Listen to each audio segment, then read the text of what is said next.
There we go. Okay. This is the Hagman and the Hagman Report for today. It is Monday, March 24th, 2014. I'm Doug Hagman, broadcasting live from Orlando, sunny Orlando, Florida, in advance of the Prophecy in the News Conference.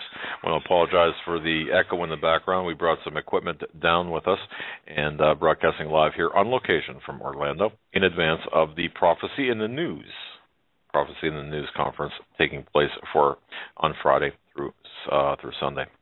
And I apologize for the dead air here. I'm operating off of different switches.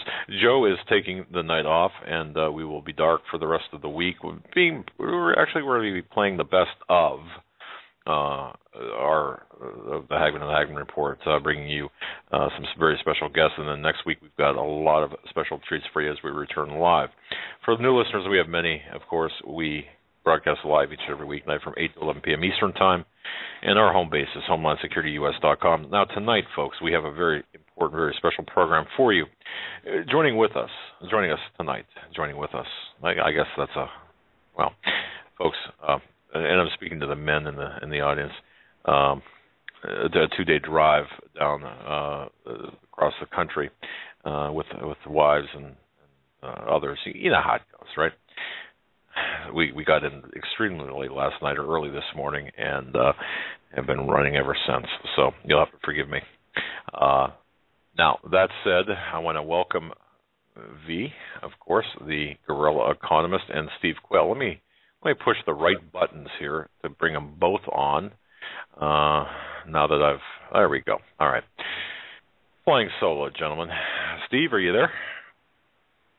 Yes, I'm here. Welcome to everyone, and I'm glad, Doug, you're in the Prophecy or at the Prophecy in the News Conference. And I think tonight V is going to lay it out for us in such an amazing way of just what to expect now, because this thing is scripted, just like a Hollywood shooting script. And a shooting script is different than a written script in that you have all your camera angles, you have all the images, you know exactly, having storyboarded the film, how each individual image is going to play into the whole moving picture. So I had asked V in an earlier conversation, a 1-minute conversation, if he'd just go straight into the Ukraine with your permission, Doug, and then when he's done, he'll hand it over to me, and we'll share with people just the true state of the world's economy in light of all the lies, denial. Never in the history of the world has so much absolute untruth and the total presentation of lies been so present, yet still the band plays on, the deck chairs are arranged on the Titanic, and people go and watch the Titanic movie while they're on the Titanic, not realizing all that water filling up around their feet is their sinking ship. So, V, are you on? V, yes, gentlemen, I am on. And folks, for those who don't know V, for those who don't know him, of course, V is the guerrilla economist. His website is roguemoney.net. And, of course, Steve Quayle, you got to be living under a rock not to know Steve.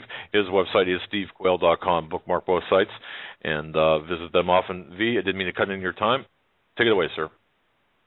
Hey, no problem, gentlemen. First and foremost, it's great to be on with all of you tonight. And, today we're going to go through a narrative, so to speak, and we're going to look at a bird's eye view of the chessboard that's being arrayed in front of all of us.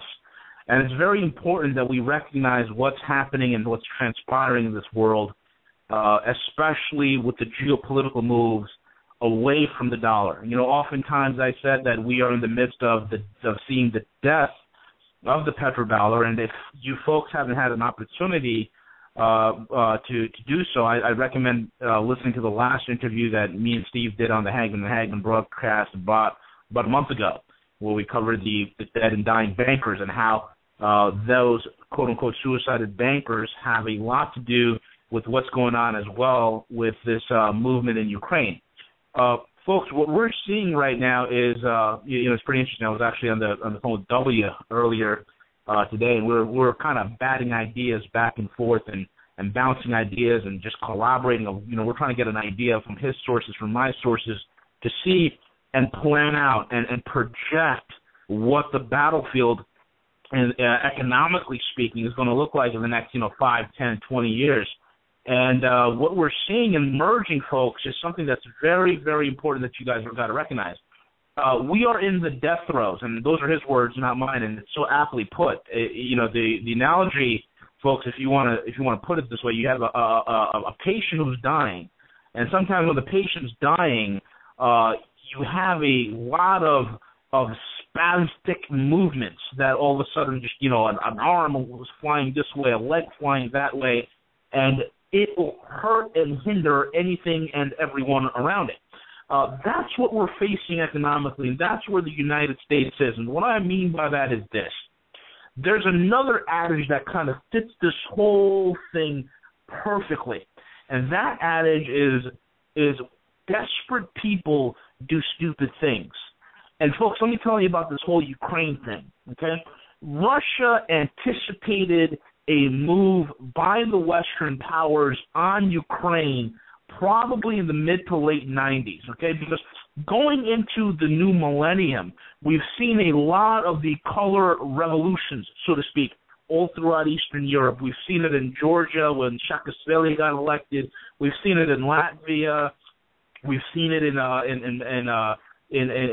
Estonia and Romania. All these color revolutions where you had these bankster-backed puppets using and working through NGOs with U.S. funds and money and covert operations sent in there to overthrow, subvert, and cause dissent within the population. And, of course, once their puppet has been installed and once the regime has changed, all of a sudden the people begin to witness a massive pilfering, a pillaging of their property, of their wealth, of their nation's resources, their individual freedoms and rights, and that you see that all of a sudden a nation becomes subverted from the potential and hope of being prosperous into a wasteland that is completely destitute with warring factions.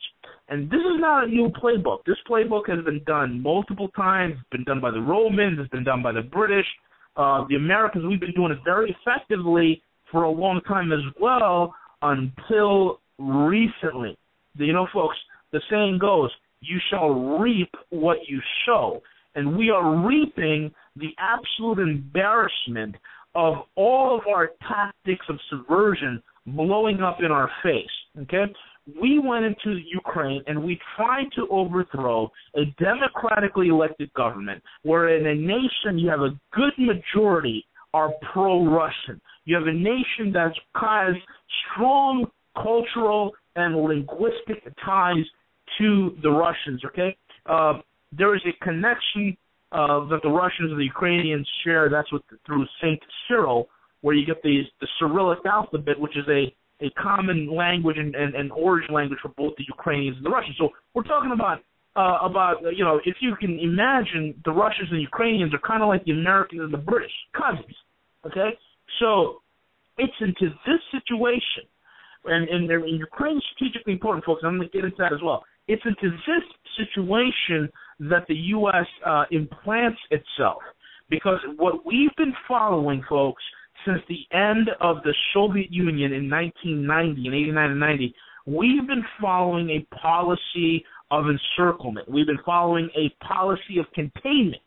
And right now, the bear's gotten so strong, the bear has woken up thanks to, no less in part of Vladimir Putin. Now the bears, we've rattled the bear's cage. And this time we're being outplayed multiple levels on every single front. They've outspent us. They've, out-strategized us. And they have the boldness and leadership in order to cement themselves in the position of power where they are today. Now, Ukraine, all right, was one time a breadbasket for Russia. It was given, and Crimea was always part of Russia until about, I think, the 60s, when Khrushchev, the Soviet premier at that time, gave Crimea back as a gift to the Ukrainians. And, Khrushchev was Ukrainian himself. So that's the close history between Crimea and Ukraine and Russia. And we all know, following the news, that, Russia has the Black Sea Fleet is stationed right in Crimea and Sevastopol, their naval base right there. And so we know that's a very, very strategically important point for the Russians It's one of two of warm water ports they have. The other warm water port, folks, and again, there's a connection here. That's Tartus in Syria. So those two ports are the warm water ports that the Russian Navy uses. So you know very well that Putin is not, just like he stood firm in Syria, he is not going to allow the U.S. and its Western-backed allies to take Ukraine, specifically Crimea, from him. He's not going to risk that, okay? So the thing tonight that we're going to go into, folks, with all this information, there's a lot that we got to go through tonight. I got pages and pages of information that I'm hopefully going to get through every single one of them. That's the goal. The point is, that we want to make tonight is that Ukraine is a place where the dollar goes to die. And what do I mean by that? Again, folks, if you remember back in October, back in September, I talked about the botched false flag event that the Free Syrian Army, these rebels who are a bunch of jihadis from Saudi Arabia and other parts of the Middle East and the Muslim world, what they try to do and blame and peg on Assad and how that blew up in their face. And I told you implicitly that botched false flag event, and then the Russians coming down and the Chinese throwing a very hard line on Syria, saying this far and no further, which caused the U.S. to pack it in. That event had a lot of reverberations on so many different levels. Now, without touching base on all of them, one of the things I want to pinpoint and focus on is the effect that event had on the dollar's supremacy as the world reserve currency. For the first time in a long time, countries who were unsure, countries who were, let's say, in the emerging market, who were at the bondage of the dollar, that did not know what to do because they had to deal with the shackles of the dollar, all of a sudden saw that if they cozy up to the Russians and the Chinese, they no longer have to use the dollar, but that the Chinese and the Russians will protect them, and it will ensure the integrity and the protection of their natural resources. So that's the big thing that happened. It was a reverberation that for the first time, the United States kind of lost its prestige. We lost a little bit. Our image was tarnished. There was a kink in our armor. And that now our enemies realize that we're weak economically because, let's be honest here, we all know the weapon, the sword of Damocles that was hung over our head that caused us to retreat.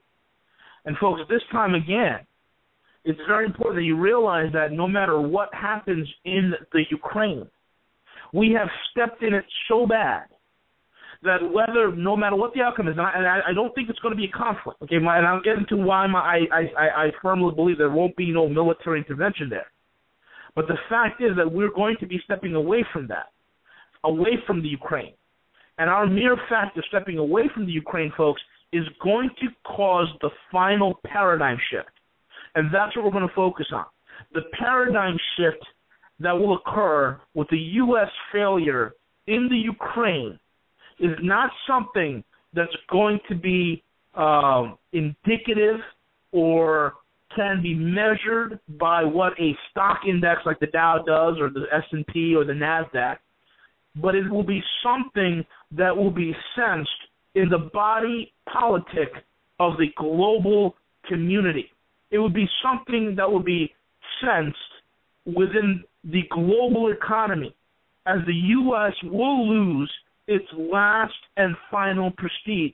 And those nations which sat on the fence for so long, wondering, should we jump this dollar ship? Should we get on board with the massive, huge trade zones and trade unions that are forming throughout the globe? This paradigm shift is going to cause those nations to finally get off the fence.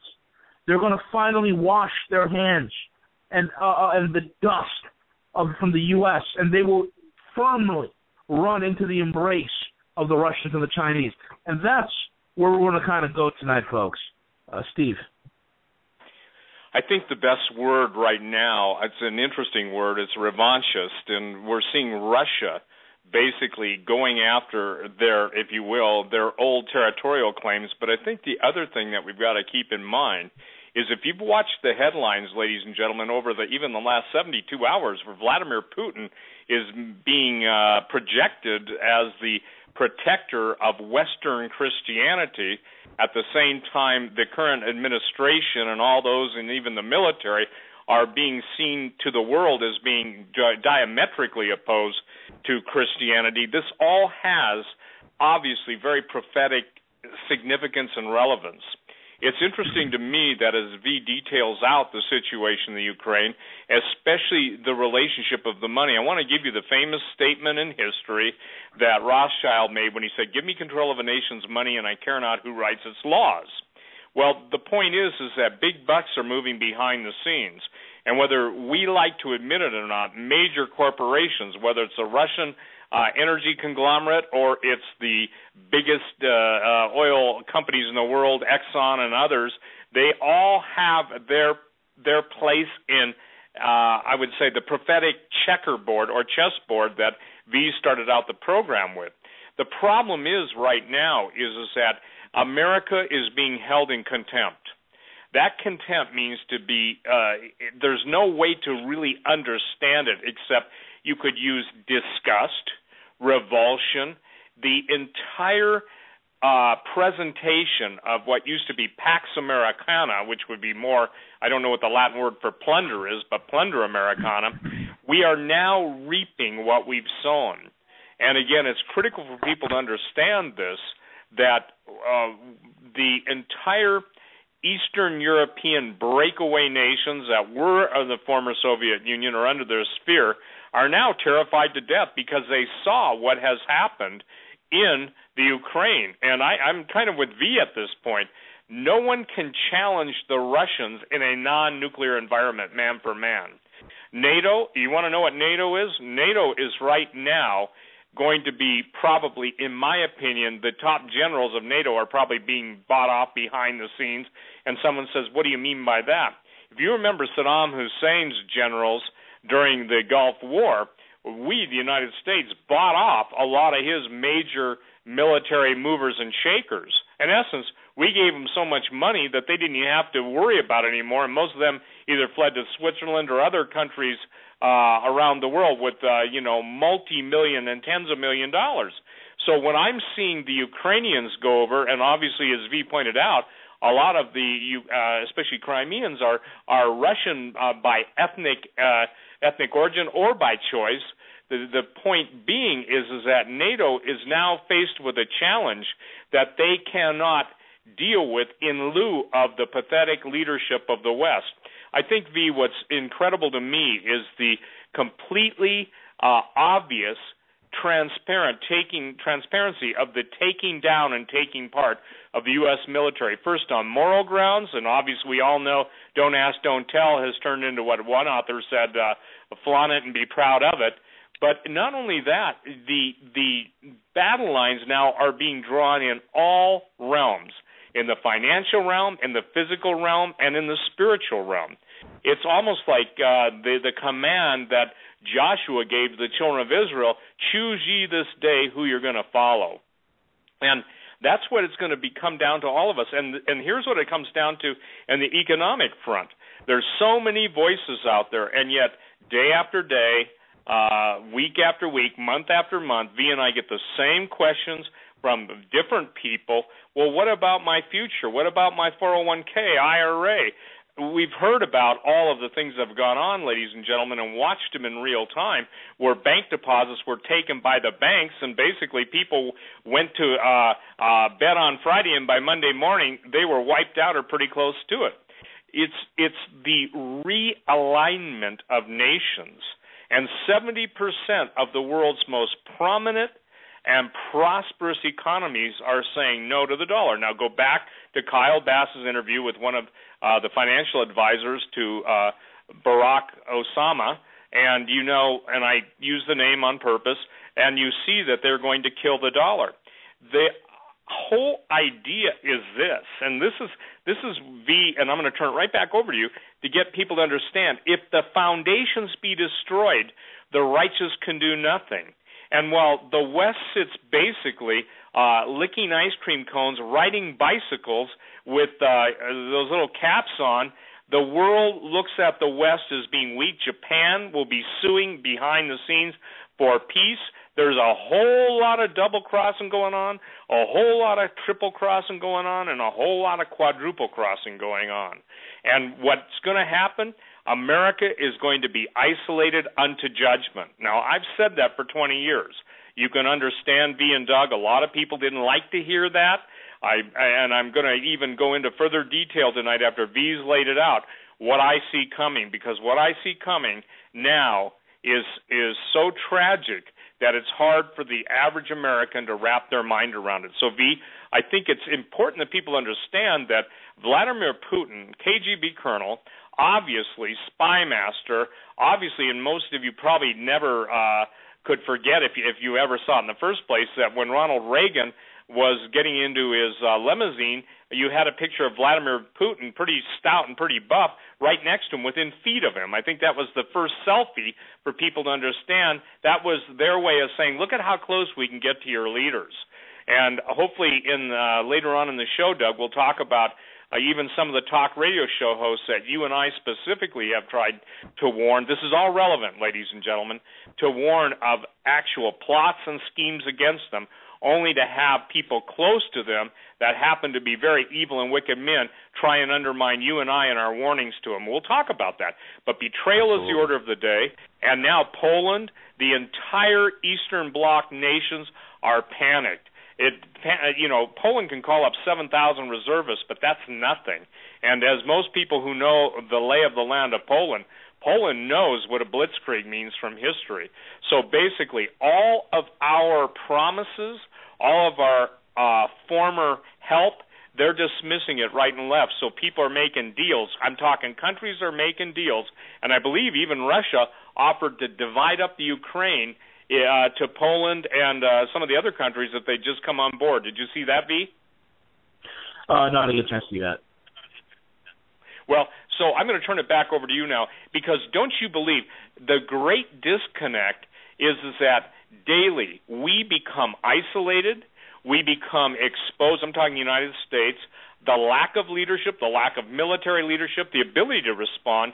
I believe this, and I think I've read a prophecy on the air a couple of months ago on Doug's program, but enemies from within and without. It's a full court press, and we're ready to be toasted. And so the Dow Jones Industrial Average, understand, ladies and gentlemen, that's nothing more than a hypnotist pendulum. That's all it is.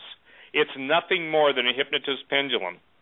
The manipulation of gold and silver, we'll get to that, is nothing more than the transfer of wealth from the West to the East by using all of the crooked machinations of trading and of offsetting credit and balance accounts. And basically what it boils down to is this.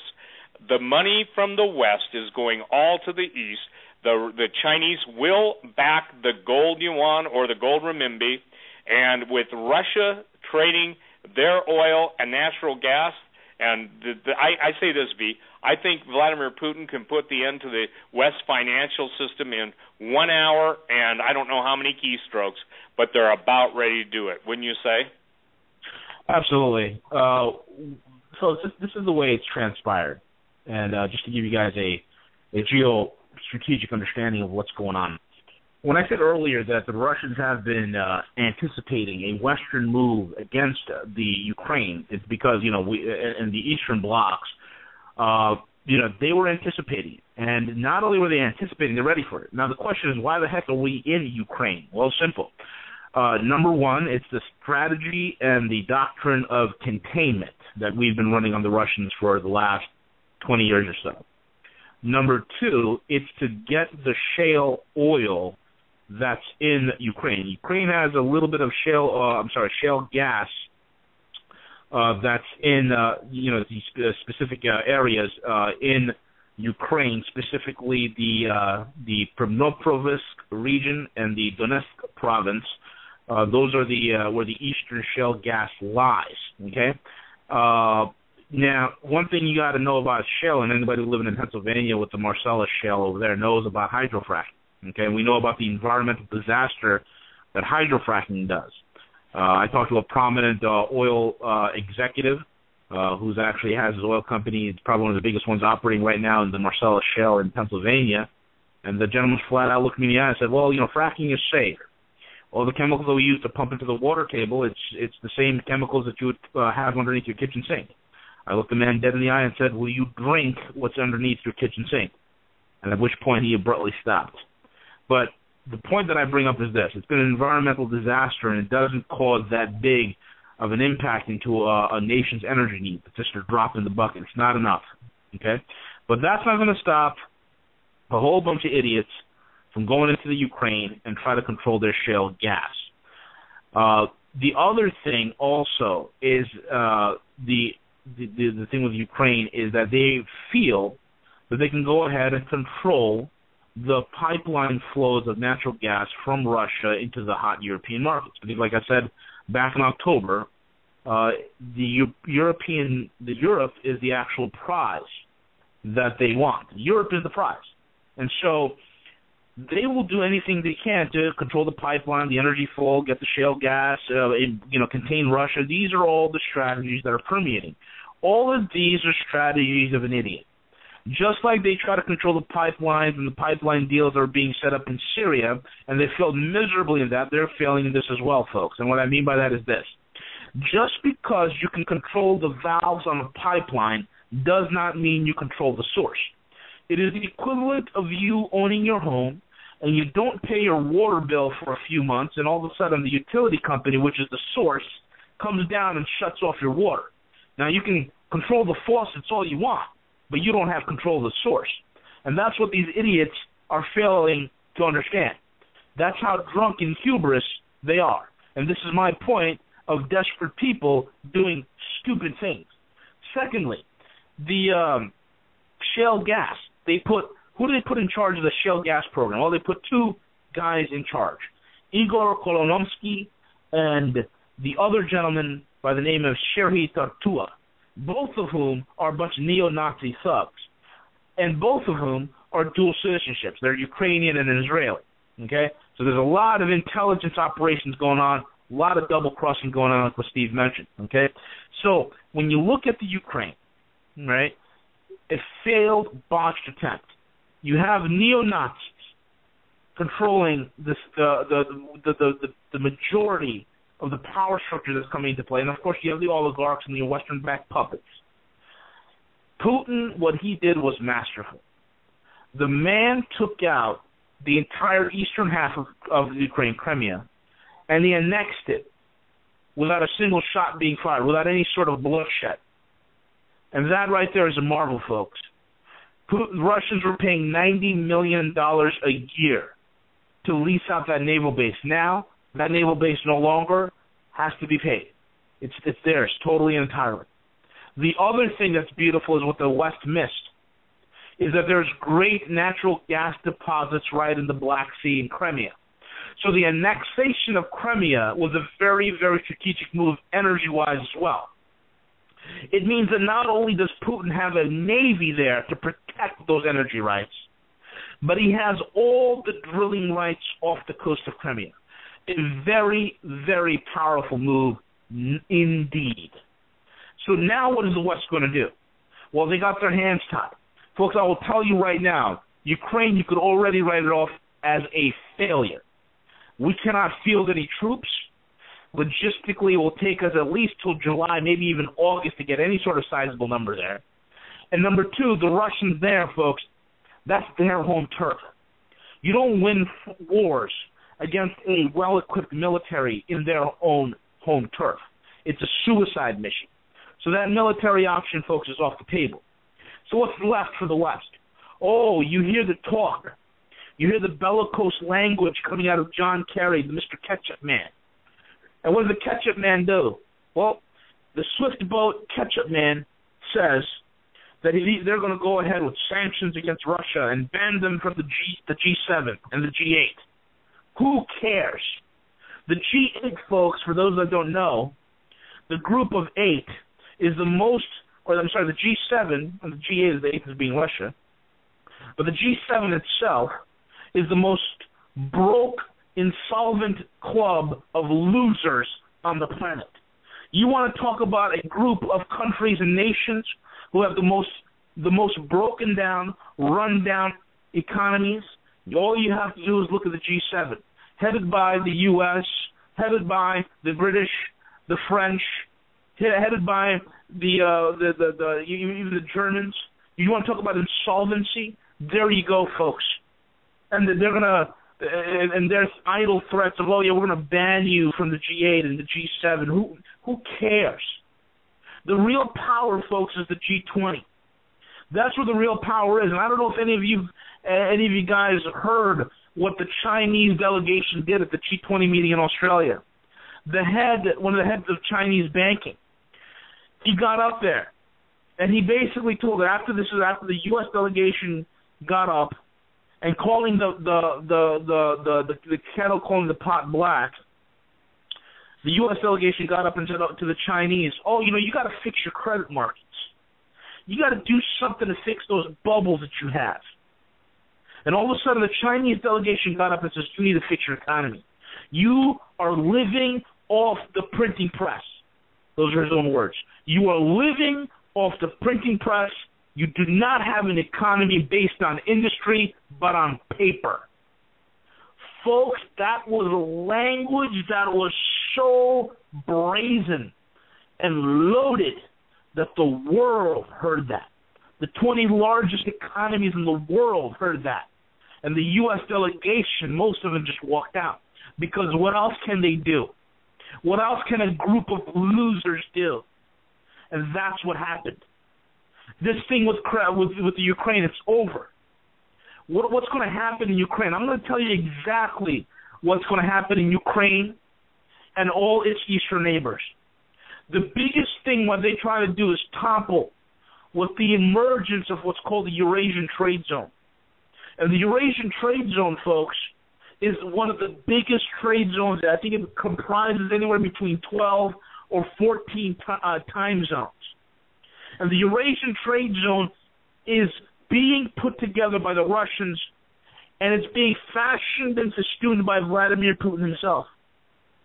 And it's going to comprise trading resources without using the dollar as a medium of exchange. And the U.S., because the most critical thing that we have, the only weapon we have is paper. And the only advantage and the only luxury we have is that our currency is a world reserve currency.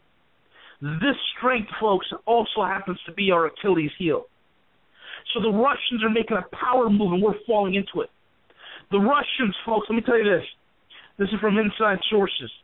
I firmly believe, and even with my own data is telling me, and my own intelligence is telling me, I firmly believe the Russians, not only were they prepared for a Ukrainian invasion, okay, by the West into Ukraine, but they laid the trap perfectly for them. What do I mean by that is this.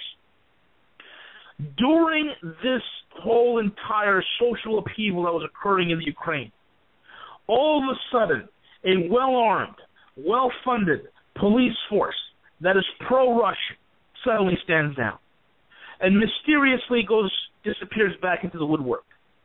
All of a sudden, a bunch of unarmed civilians were able to storm the governmental headquarters. They were able to storm the presidential villa long after, of course, the president has been gone. But who gave the stand-down orders to the cops? Who told the pro-Russian cops to stand down? And I believe that a lot of the intel is pointing that Putin allowed this to happen because it would be a gigantic mess. Because he's already secured Crimea. He knew he had Crimea. As soon as this thing started, he knew he was going to take Crimea. He knew he was going to decapitate the whole entire Western move and the dollar in one shot. And this is it. Because of what he's done, and because the West, particularly the U.S., we like to create monsters that we can't control. He knew that we're going to get a whole bunch of neo-Nazis. He knew that the only allies that the U.S. has working in the Ukraine are neo-Nazis, are self-absorbed oligarchs, and a few social idealists. That's it. It is of no threat to the Russians. It is of no threat to the Russians. And so when the UN, the U.S. when the U.S. and NATO came in with their NGOs and the $5 billion that they dumped into this whole entire program, all Vladimir Putin had to do was annex Crimea, which he already had in his back pocket, and then watch the destruction. Because what's going to happen in Western Ukraine is this: it is going to turn into a wasteland in the next 15 to 18 months. It will be a wasteland where neo-Nazi thugs, oligarchs, and U.S. NATO puppets will be vying for the levers of control. It will be just like how Kosovo is. It will be a den of thieves. It will be a deposit for narcotics and narcotics trafficking. It will be a central hub of sex traffickers. It will be a central hub for organized crime. This is what happens when the U.S. goes in, or NATO or the UN goes in to change a regime. A country goes from a second or first world status into a third world hell. And that's what's going to happen. And you better believe, as this happens, Estonia, Romania, Latvia, all the countries right now that are having the tentacles of Monsanto and the tentacles of ConocoPhillips and Chevron, all these tentacles of Western-backed corporations and banksters and oil companies coming in, they're going to realize, oh my God, so this is what happens when the West takes over a country, when their pensioners are having their pensions cut in half, when the resources are being stripped, where the price on energy and food explodes, where the people can no longer afford to live in their own country. So this is what happens. And you will see the entire Eastern Bloc, the even the ones that are the color revolutions of the early millennium, wash their hands of the U.S. and go running into the Eurasian trade zone that Putin is setting up. That is the trap. This is the eagle trap. I wouldn't even call it an eagle trap because we're a turkey now. This is the turkey trap. And Vladimir Putin has turned Ukraine into an economic and political turkey shoot, and we are the target, and we are what's for dinner. Steve. You know, it used to be said it's tough to soar with eagles when you got to trot with turkeys. And it brings me to some of the visions that Dmitry Duduman had. I'm sorry, I couldn't resist. It seems like, I used to say, it seems like a lot of critics out there believe every day is Thanksgiving because they sure do a lot of turkey activity. They act like turkeys, and that's not a compliment. I want to put everybody in remembrance because I think that something that is forgotten, especially in the accepting of prophecy evangelical world and even the non-Christian world seems to put more stock in the prophecies of Nostradamus. If you take the polls that are out there that these are the end times, the understanding of Gog and Magog, the end war, the rise of Antichrist. I saw it today too, V and Doug. I don't know if you guys saw it, but 49% of the Americans polled believe that the United States government is out to kill them. Whoa, what is it? When the government fears the people, you have liberty. When the people fear the government, you have tyranny. But that's an incredible thing. But I want everyone to know that probably one of the most remarkable websites out there, and this is pertinent and to germane, more than you could even imagine what we're talking about tonight. It's handofhelp.com. Again, handofhelp.com. And it's a ministry of Dmitry Duduman, who went to be with the Lord, but now it's Michael Bodea, his grandson. But here's a vision in 1996, and Doug and V, I remember being on the air on talk radio when this one came out and doing a whole show on it.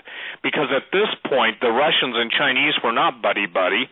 At this point, there was no strength for Russia to challenge the U.S. in the way that obviously there's no strength in the U.S. now to defeat the Russian challenge. And this is a vision received by Brother Dmitry Duduman, April 22nd, 1996. Now, we're March 24th today, and as I was looking at this, And I prayed before we went on the radio, V and Doug, I said, Lord, just help us to paint the picture that is so clear, so concise, to clear up all misconceptions that people will get it, Lord, because the day will come with whoever controls the Internet. Obviously, these type of shows won't exist, but let me go on. So Dmitry received this vision April 22nd, 1996. And interestingly enough, you know, we're coming up on the 18th year of that. I prayed, he said, and then went to bed. I was still awake when suddenly I heard a trumpet sound. A voice cried out to me, "Stand." In my vision, I was in America. I walked out of my home and began to look for the one who had spoken to me. As I looked, I saw 3 men dressed alike. 2 of the men carried weapons. One of the armed men came to me. "I woke you to show what is to come," he said. "Come with me." I didn't know where I was being taken, but when we reached a certain place, he said, "Stop here." A pair of binoculars was handed to me, and I was told to look through them. "Stand there, don't move, and look," he continued. "You will see what they are saying and what they are preparing for America." As I was looking, I saw a great light. A dark cloud appeared over it. I saw the president of Russia, a short, chubby man who said he was the president of China, and 2 others. The last 2 also said where they were from, but I did not understand. However, I gathered they were part of the Russian-controlled territory. The men stepped out of the cloud. The Russian president began to speak to the Chinese one. "I will give you the land with all the people, but you must free Taiwan of the Americans. Do not fear, we will attack them from behind." A voice said to me, "Watch where the Russians penetrate America." I saw 3 words being written, Alaska, Minnesota, and Florida. Then the man spoke again, "When America goes to war with China, the Russians will strike without warning." The other 2 presidents spoke too. "We too will fight for you." Each had a place already planned as a point of attack. All of them shook hands and hugged. Then they signed a contract. One of them said, "We're sure that Korea and Cuba will be on our side too. Without a doubt, together we can destroy America." The president of Russia began to speak insistently. "Why let ourselves be led by the Americans? Why not rule the world ourselves? They have to be kicked out of Europe, too. Then I could do as I please with Europe. What B's talking about in pipelines, oil, we're right there right now." The man standing beside me asked, "This is what you saw. They act as friends, and they say they respect the treaties made together. But everything I've shown you is how it really will happen. You must tell them what is being planned against the Americans. Then it will come to pass that people will remember the words the Lord has spoken." "Who are you?" I asked. "I am the protector of America. America's sin has reached God. He will allow this destruction, for he can no longer stand such wickedness. God, however, still has a people that worship him with clean hearts, and they do his work. He has prepared a heavenly army to save these people." As I looked, a great army, well armed and dressed in white, appeared before me. "Do you see that?" the man asked. "This army will go to battle to save my chosen ones. Then the difference between the godly and the ungodly will be evident." Now, why is that critical? 18 years later, we're now seeing the implementation of a dream that God gave a man of God who tried to warn people then. So God is more than long-suffering and more than patient. And why this even becomes more curious to me, there's now a movement on in Alaska that's being, obviously, I would say, funded by Russia to join that the Alaskans, supposedly, not all of them, but there is a movement on to join Russia. If you notice, obviously, that we're hearing reports from all over the country, but a whole lot of them around Michigan and Minnesota of Russian troops, Russian Spetsnaz, etc. Then Florida and the entire East Coast. Now, in the last week, Doug, we've had Russia's top spy tugboat, and it's not like the little tugs you see on the Hudson River, reports of subs. What V was talking about encirclement, you don't have to be blind. The best thing that NATO could have done is backed off, not encircled Russia. Now we've got Russian troops in Cuba, we've got them in Venezuela, we've got their subs off both coasts, we've got an internal force that was brought here by I would say the entity in the White House. I remember when I interviewed Robert Jones and we talked about the letter that his relative was shown who was called to Moscow, who was married to a Russian, and where basically Department of Homeland Security had requested the Russian troops to be in America. Now look, here it is. We got to grow up, ladies and gentlemen. Some of you still can't grasp what happened to your country. Some of you still can't grasp how it's laying out and playing out. some of you don't understand that Mystery Babylon, whether you want to accept it or not, the United States is in prophecy. All of the standard dispensationalist nonsense doesn't apply. America has been a superpower. Obviously, there's no other nation in the world that fits the criteria of Mystery Babylon and our merchandise. Money is a commodity, and money changes hands from weak hands to strong arms. That's also said about gold. So what you're seeing is the greatest wealth transfer, and the world runs on energy. That's why people get murdered who have alternative energy devices, because the alternative energy devices, whether it's zero-point energy or cold fusion or any of the other marvelous inventions that are out there, they're blocked. That's why electrogravitics and all of the what I call black science, black meaning the secrecy of the budgets that built them, actually your tax dollars, all of those things exist, but not for your benefit. We're seeing the war being set up that will cull the planet's population. Right now there are outbreaks of Ebola, even in Canada. Guinea is nothing more than a biological test tube for bioweapons designers. This is why you're seeing multiple strains of Ebola. I wrote the book, Breathe No Evil, I think pretty well now, Doug, 15 years ago at least. I would say maybe longer than that, but 15 years at least. And people would not accept then the chemical, biological weapons. Nuclear weapons, you get a flash and a bang and you get residual radiation. When you release a CBW, chemical biological weapon, whether it's chemical, and by the way, biological, when I say CBW, I'm not saying they're all the same thing. I'm just saying that you can use chemicals to facilitate the dissemination and aerosolization of bioweapons. So when I'm seeing all of these outbreaks, I'm suspicious. When I hear of multiple, strains of Ebola, Marburg, or variations thereof, I know what's going on. Because if you understand the contempt the Illuminati has for the global population, we're talking about 5 to 5.5 billion people that have to be destroyed. It doesn't, I get V, and I don't know if you get them too. Why didn't you guys ever talk about the Bilderbergers or the Committee of 300 or this or that? That's 20-year-old news. We're talking about World War III. We're talking about the end of the United States. We're talking about treason. We're talking about murder. We're talking about invasion. We're talking about the whole issue of the United States being able to exist. And when you've got 70% of the world and you've got the BRIC nations, Brazil, Russia, India, China, and then you've got everyone else that's now seeing that they're being double-crossed, you're seeing the intentional, and I say this, the intentional rape, pillage, and plunder. You know, Doug, what really was astonishing to me? Under the Bush administration, the skull and crossbones. It's amazing. We have the pirate movies, Pirates of the Caribbean, Disney. But what was so funny is all along it was so plain to see. That's why I came up with that little statement. I don't know if you'd call it a rhyme or whatever. Rape, pillage, and plunder. The United States is going under.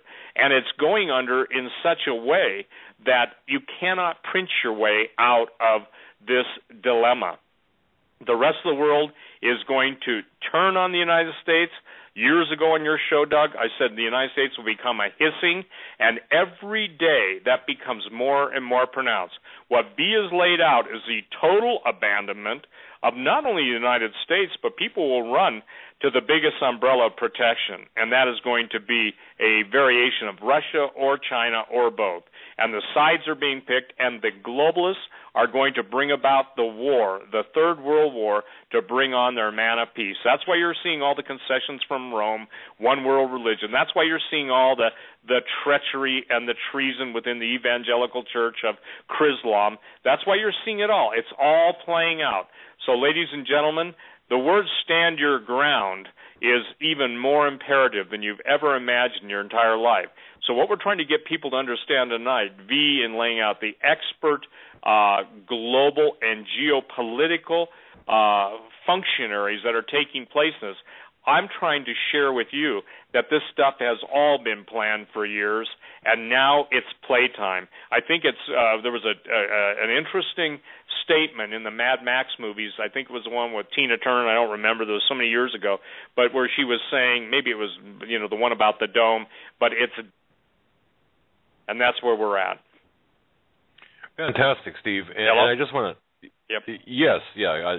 Sorry about the delay. We are, folks. I just want to remind people we are on location in Orlando, Florida, and some of the equipment we have to just kind of work with what we've got. So, you know what, Steve? You called this, and if I remember this correctly, you called this about 15 years ago. This U.S. versus Russia, or Russia v. U.S. and the Russian-Chinese alliance, and all the geopolitical affairs throughout the Middle East, the Levant, even the Eastern Eurasian. And then, and this is something else. V, you came on last year, and right about this time, maybe a little bit earlier last year, and you laid out a very similar scenario, and people at that time didn't believe that this could happen. But what we're seeing, and correct me if I'm wrong, here we've got about 7 minutes before the top of the hour. Correct me if I'm wrong, B. Are we not seeing an assault against the United States, or I shouldn't say United States, but against the U.S. dollar, the petrodollar, as a response in an a war that was launched by the West, by America, by NATO, and this is why Benghazi was so important, or is so important in Syria, and all of this. This started in earnest here in the last, really 24 months. Yeah, this is when all these things are coming to a head. You look at 2008, you have the market go bust. And since 2008, they've been trying to, plug all the holes in the dam, and there's just not enough putty or enough fingers or enough mortar to close up all the holes, and the water's about to breach through. That water, folks, that's breaching through, that's about to bust the dam, is all the currency that we've been printing since 2008.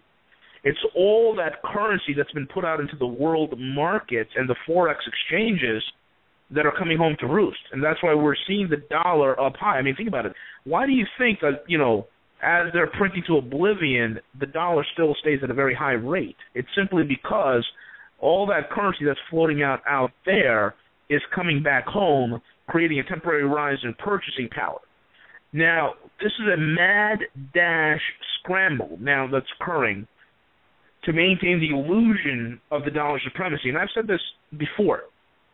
Your Ponzi scheme is only as good and lasts as long so long as you give the illusion to the investor and they have confidence in your quote-unquote investment. Once the confidence is gone, it's game over. The scheme falls apart, and you're exposed as a con man for who you really are. Now, this is what's happening with the dollar. The confidence is the Achilles heel. And what the Russians and the Chinese have done so brilliantly is expose it to the maximum. Now, last month when I was on, I talked about the largest oil deal done between Russia's Rosneft, which folks don't realize it's the largest oil company in the world. It's 2 or 3 times bigger than ExxonMobil, bigger than Royal Dutch Shell.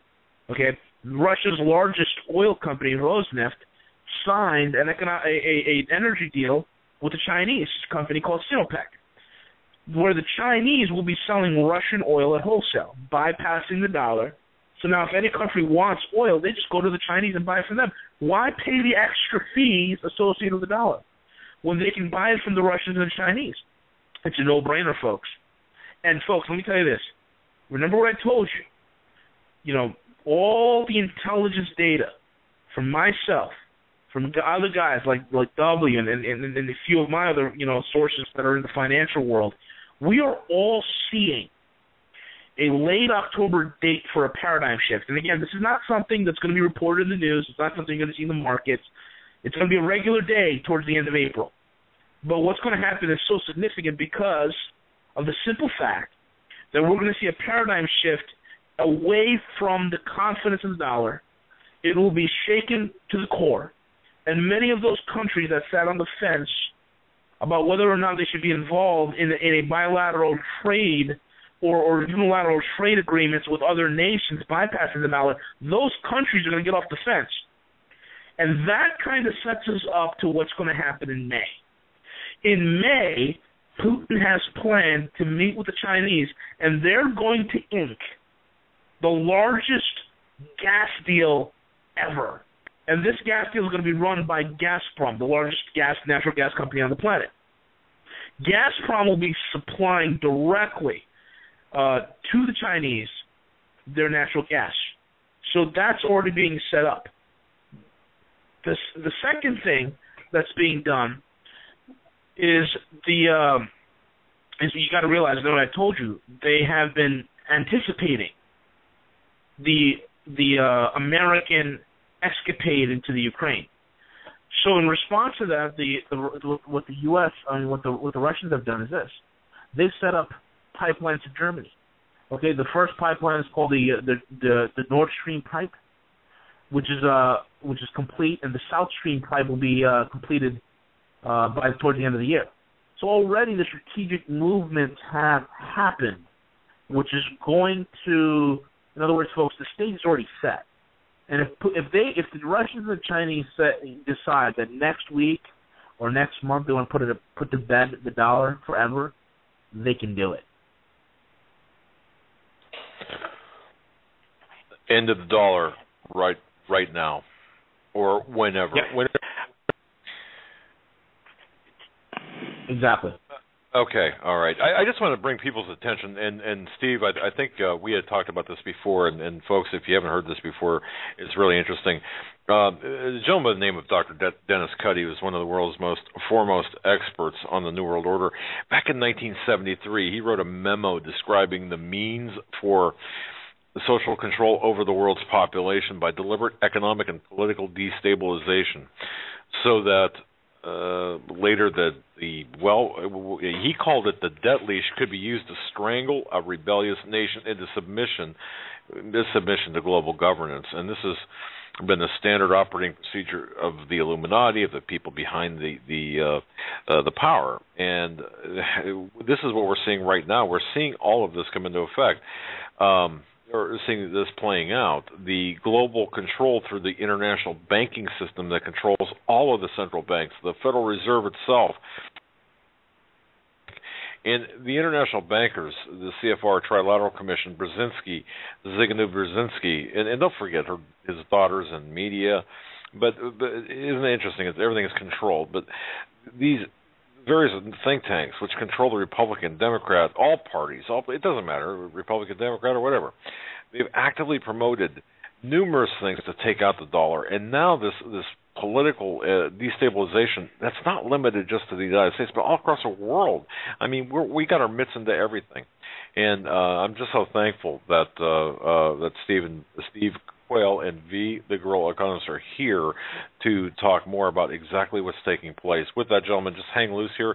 We are up against the top of the hour. We got about 3.5 more minutes. I want you to stay right there with us. Appreciate it. Folks, you're listening to the Hagman and Hagman Report. We are on location from Orlando, Florida, in anticipation of the Prophecy Conference coming up at the end of the week. Created and uploaded to YouTube by the Hagman and Hagman channel. To view the full show archives, please visit youtube.com/user/Hagman and Hagman. Number 2 of the Hagman and Hagman Report. Doug Hagman here, flying solo for the night. Joe's got the night off, and then following this, we're going to be dark for the rest of the week. And I know that's going to include Steve Quayle, both Steve Quayle and V, the Guerrilla Economist, just tonight. Both V, the Guerrilla Economist, his website, roguemoney.net, and, of course, Steve Quayle, stevequayle.com. Steve, I'm going to turn it back over to you, sir. It's important that people understand. One of the emails I get the most, and I'm sure V gets his share of them too from people around the world, is, well, what about my country? Let me share this. If you have a bank in your country that's tied in with the World Bank or the SWIFT banking systems, SWIFT, to transfer money internationally, you will be affected wherever the bankers are. You know, it's interesting because a simple statement from Jesus, the love of money is the root of all evil, it's also the control of all evil. And again, when you've got the control of money and what we've done under U.S. foreign policy in the School of the Americas and our placing of some of the most brutal, torturous, murderous dictators in the world in the history have been funded by us, only to be taken out at a later date. You know, Doug, it's like reading the headlines on a given day. Everything now is going bad in America. I remember talking when V and I were on together months ago, and forgive me, I don't remember each show by date, but I do remember the shows by content. And I said, you're going to look to the left and it's going to be coming at you. You're going to look to the right, it's going to be overtaking you. You're going to look behind you, it's coming up upon you. You're going to look in front of you and it's being crashing down upon you. And that's what's happening, whether it's a landslide in Washington or whatever the order of the day, the terror of the day, the train wreck of the day, the airplane wreck of the day. And by the way, let me just share this with everyone. There's a great article on Veterans Today, and I put up an alert. Over the weekend, I talked to two people. One was a Special Forces guy, and I talked through a cutout so that he couldn't be tied to me in any way and harm his identity. And former NOC. NOC is somebody that used to work for the agency, and I'm talking CIA who's been retired for a long time. Actually, another three-letter agency. But the point being is that not one report, and this is critical, what V and I are trying to do is share with you the truth. Not one report, and I don't know if you knew this, Doug, maybe you did, V, I didn't know this, but every engine that Boeing makes from a certain series of aircraft on not only has the ICAR system on it, but they also have transponders in the engine that you cannot shut off. Doesn't matter what the pilot does or doesn't do. The minute the engines go on, they are transponding, and they are transmitting their location.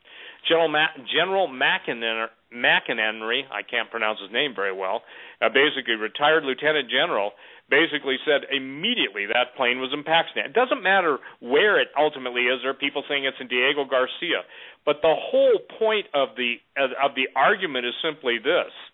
If you understand that the pilot was wearing Democracy is Dead T-shirt, if you understand what the 777 can do and who was on it, the lies upon lies upon lies. How can telephones be broadcasting if they're in the water and still be transmitting because wherever they were, at some point somebody's phone picked up a signal, even if it was only short enough to land? Now they're being told, Malaysian government is texting everybody, notice how brave they are, that all their loved ones are dead.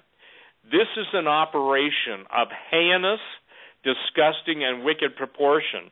And I got to tell you, there's a great article. Now, look, when I post articles, it doesn't mean I endorse. Grow up, people. Grow the you-know-what up. You've got to use your own discernment. You've got to seek God, those of you who are Christians, for His wisdom. But what I'm trying to share with you is this, is that lies, lies, lies, bloody lies, horrid lies, I won't use the other word, but the point being is there's a lot of lies out there. And so when you see cover-up after cover-up, going back to the transponder, before I put that up on my alert, I don't know. Doug, did you know that engines had transponders in them? I did not. No, not until the missing plane, and all of a sudden we know a lot more than about the aircraft. Right, but I doubt you knew it, because that's kind of a classified thing. V, did you know that the engines had a transponder in them independent of any pilot control? Yeah, I did. Okay. Well, I think you're too humble sometimes, but that's a good thing. I forget you were a defense analyst, so you know that. So here's the thing. Boeing even intimated they knew where the plane was at, but no one ever questioned them. Meantime, Punch and Judy, the seven dwarfs of network TV are continually showing you these fuzzy-grained, and by the way, I have used some of the most sophisticated thermal imaging equipment that exists that isn't classified, and I can tell you this, what they're showing you is you'd swear you bought it for $198 out of a Russian surplus store after the breakup of the former Soviet Union. There are cars, Audi's not geothermal, forgive me, but their night vision system on their cars is so detailed that you can see stars in the sky and you can see clouds in the sky. Those of you who drive Audis, which basically have that feature, or whatever car has a night vision, ability, they have incredible resolution. So when I'm seeing fuzzy crates flying and I'm seeing just these inane pictures on and on ad nauseum of airplanes over the specific areas of the ocean, whether it's off the coast of Australia, Indonesia, Straits of Malacca, whatever. The point is, it's can I say this? It's snot, it's vomit, it's vulgar, and it's excrement. How's that for disgusting? It is such a batch of Bravo Sierra that there's no nice way to say it other than that. And that's what the people accept in the United States as truth, because after all, the networks would never lie. So what we're seeing now is something in play that I quite candidly didn't think you would see a whole nation.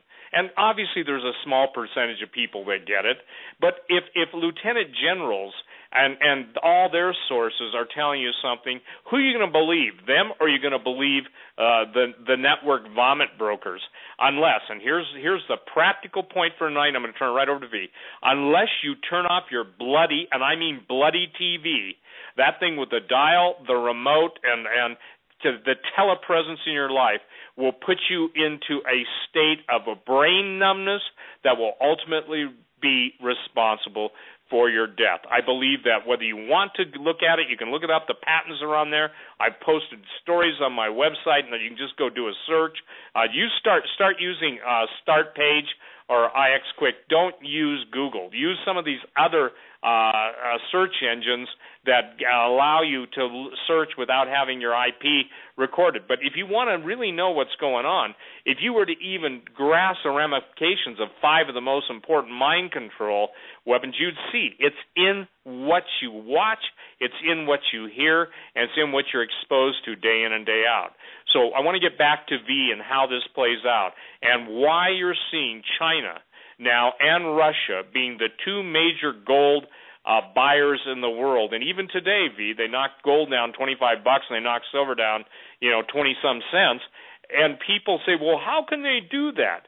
Why don't you explain to people how the Chinese are being able to buy gold at a discount, physical gold, by basically manipulating, with the help of J.P. Morgan, Goldman Sachs, and others, how they're able to buy all the physical gold. How does that take place? Well, this all goes back decades and decades and decades. I'm probably going to be the only one on the radio that's probably even broken this, but the whole thing that with China, okay, and why the ravenous gold purchases, the price dips low into the 11 or 1200s, they're buying it up at a rapid clip.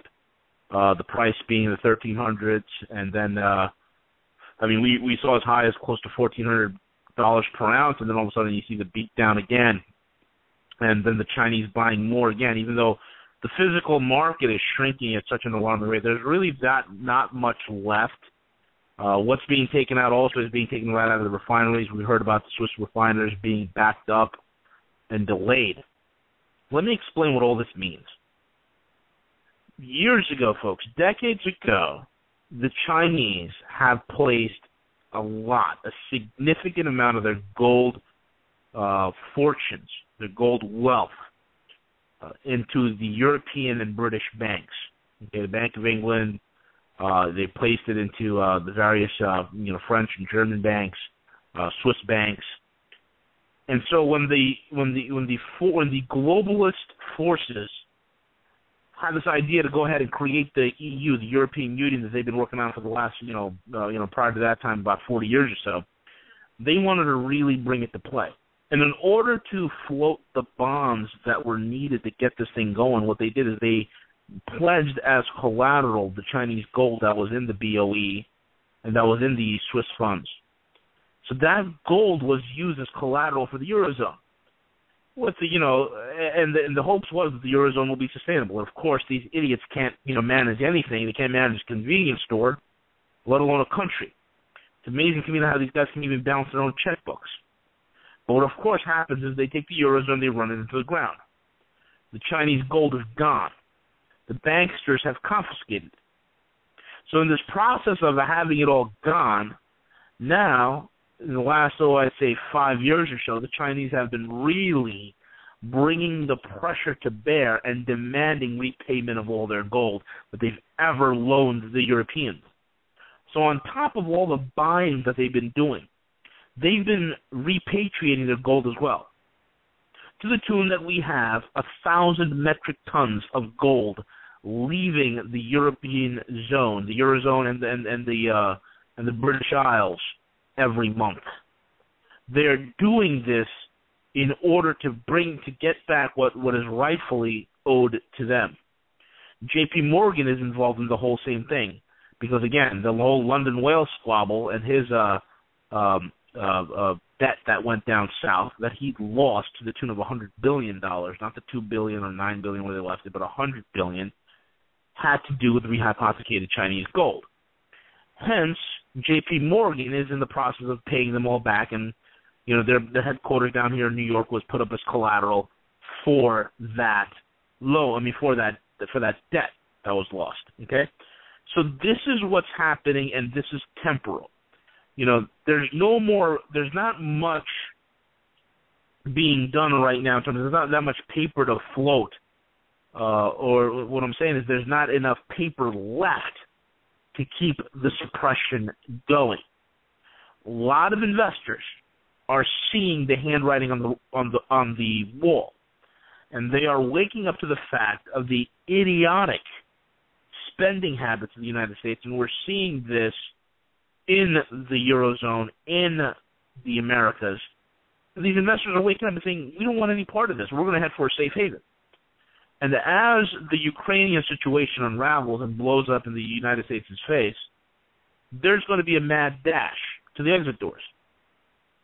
Now, this is why those who have hard assets will win. Why? Well, folks, let me explain to you the type of world we're transitioning towards, and this is very important. Because of the grand mess that they have created in paper, okay? And one thing that you want to call these globalists, these elitists, these powers that be, these New World Order types, is they need paper to manipulate. Without paper, they don't have any power. Paper equals power to these punks, all right? Hence, since the founding of this country, our struggle is not really with the British governments per se.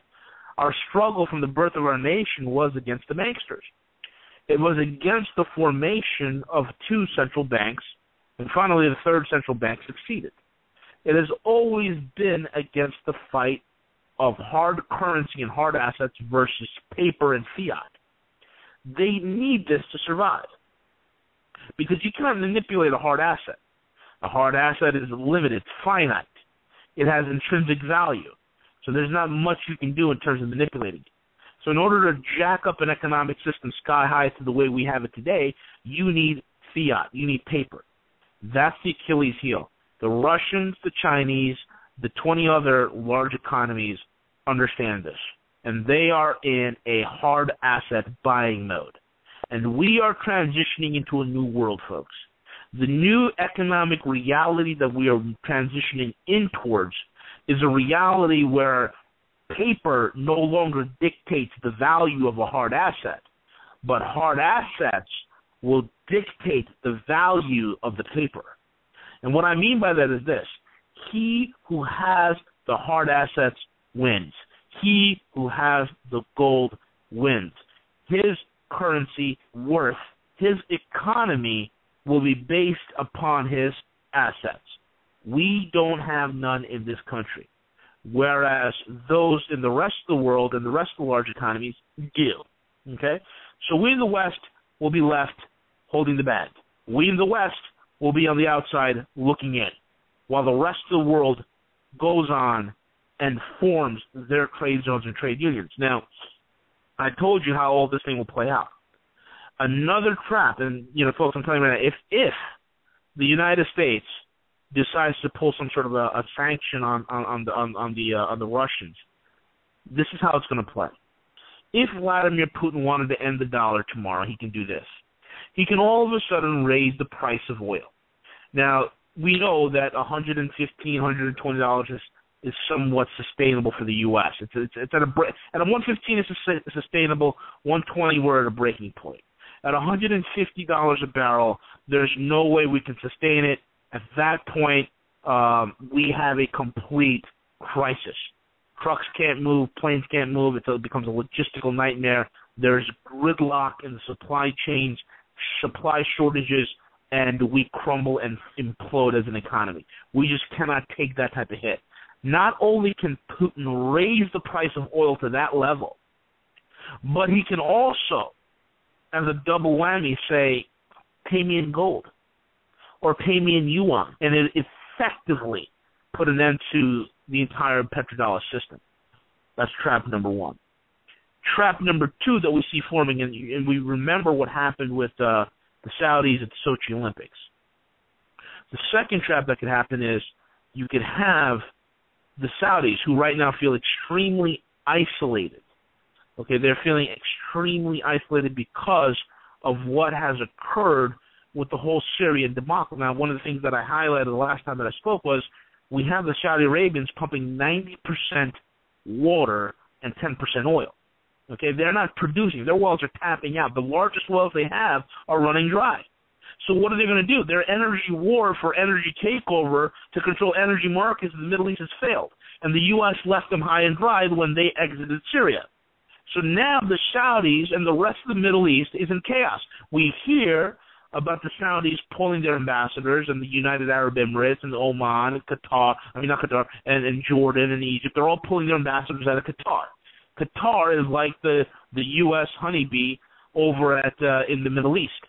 You know, that's where our largest naval base in the Middle East is stationed, and it also happens to be the headquarters of the Muslim Brotherhood.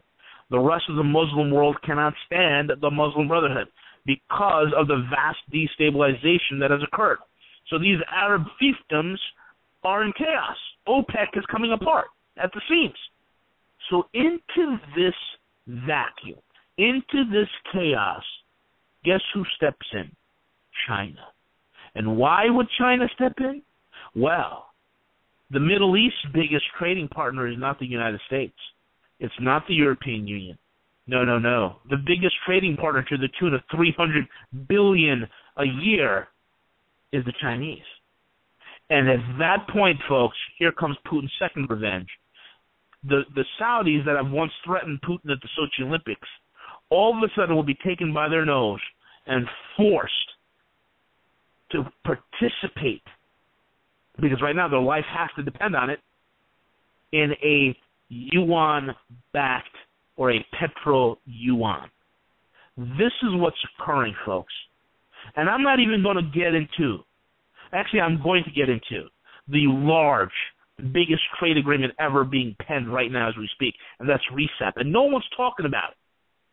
RCEP is the world's largest regional trade agreement. Now, we heard about when Obama went to the ASEAN nations. That's, Singapore, Thailand, Philippines, Malaysia, Indonesia, and Vietnam. And he went over to the ASEAN countries. There's 10 members in ASEAN. And he was kicked out. Within about a day and a half, he was kicked out. And he came back home. Because the ASEAN told him, go take a hike. We don't need you. You guys are old news. We don't want the dollar. We'd rather trade among ourselves. Well, RCEP, RCEP, 10 members of the ASEAN countries, and combines them with China, Australia, India, South Korea, New Zealand, and guess who else? Japan. That's right. The Japanese who are on life support, there's somebody in that government that has a brain that's finally starting to think that, hey, maybe we need to make nice with the Chinese. Maybe we need to, because they are, after all, our largest trading partner, maybe we need to make nice with them. And the Japanese are turning towards the east, folks. The second largest bond market in the world, and America's closest ally in the Pacific region, is turning east towards China. And they're signing backdoor agreements to get this done. Let me tell you what this looks like. I just gave you names of countries. Let me show you the numbers here. What I mentioned in RCEP is 60% of global GDP. That's right, boys and girls. That's bigger than the United States and Europe combined in GDP. That's over 50% of global trade. And that region contains over 70% of global manufacturing. Now, you explain to me, why in the world do they need the dollar? Explain to me what sole purpose can the United States even serve in this trade zone? Exactly nothing. And the second biggest trade zone, which comprises 13 or 14 time zones, is the Eurasian trade zone. And that's a huge trade block. And guess who's going to be involved in that too? Germany. That's right. Germany will be leaving the Eurozone. They pay lip service to the European Union, but they'll be leaving the Eurozone. And you're going to see them hitch their wagons to the Eurasian trade zone. And between those two trade zones, it's over with. And that's why I said in 2012 and 2013, every single trade agreement that's been hammered out had nothing to do with the dollar. It had everything to do with yuan convertibility and gold-backed settlement. That's it. So think about this, folks. People say, well, V, what about the West? Well, let me tell you something. There are certain elements in the West that are waking up. My contacts in the city of London have specifically told me, V, we will not support a single sanction against the Russians. We won't support it. We'll pay lip service, but we won't support it. The reason why we won't support it is simple. We love Russian money. And, folks, if you've ever been to London, I'll tell you this right now. I've been there. There is a great deal of Russian investment in the city of London. There's a great deal of Russian real estate that's owned in London. The Russians take advantage. The city of London loves the fact, the bankers in London love the fact that the Russians take advantage of British tax havens in the Cayman Islands, in Gibraltar, in the British Virgin Islands. They love that fact. They're not going to lose that relationship because America can't get its act together. The Swiss, who are late to the party, after they've ruined over 500 years of a banking reputation, decide, hey, we're kind of screwed up here. Let's make nice with the Russians and the Chinese. So they're waking up. So the Brits and the Swiss and the Norwegians, and Norway, by the way, is like the wealthiest country in the world per capita, folks. Per capita. The wealthiest, most stable economy, most stable country in the world, Norway. The Norwegians are going the way of Russia and China, and that is one of the most wealthiest nations. And they're going to be setting up trading partners with them. So where does that leave the U.S.? Well, it leaves the U.S., the French idiots, the broken-down Spaniards, the broke Italians, and the destitute, poverty-stricken Portuguese on the outside looking in. Maybe they'll get a few crumbs off the table, but in terms of the United States, we are facing isolation. We are seen as a rogue state. We are seen as the problem child that's going to need an economic spanking, and we're going to be taken out. I'm not talking about nukes falling out of the sky. What I'm talking about, we're going to be taken out economically, because at that point, there's no need to fire a shot. At that point, this is exactly what I said. What the Chinese are setting up, and this is what my sources have said to me, they've been setting up industrial zones, 100,000 square feet, square mile industrial parks in upstate New York and in Iowa, okay? An idle manufacturing bump, but they're buying it out in Pittsburgh and in Detroit, Michigan, and in Cleveland, Ohio, and Camden, New Jersey, and Newark. Why are they doing all this? Because when this entire global economy realigns into a hard asset, hard commodity-backed economy, we will be on the outside looking in, and we will have a worthless, hyperinflated currency that's going to be as good as toilet paper. And at that point, folks, the American worker will be one of the most cheapest workforce in the world. And at that point, you're going to see the Chinese utilize us to make Apple iPhones in a Foxconn over here. You're going to see Nike utilize Americans in a sweatshop right here maybe in upstate New York, making Nike shoes for $1.25 an hour. This is the reality we're stepping into. We have allowed lunatics to ruin the finest economy in the world. We have allowed lunatics to sell you a bad bag of goods, sell you the lie that we're a consumer-based economy, and we're left holding the bag. We are nothing. We are a cancerous growth on the global economic playing field.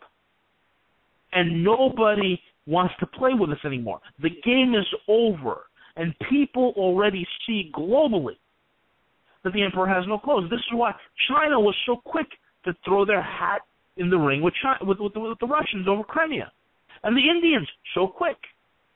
And what I tell you about the other trade zones that are going on, even with India, okay?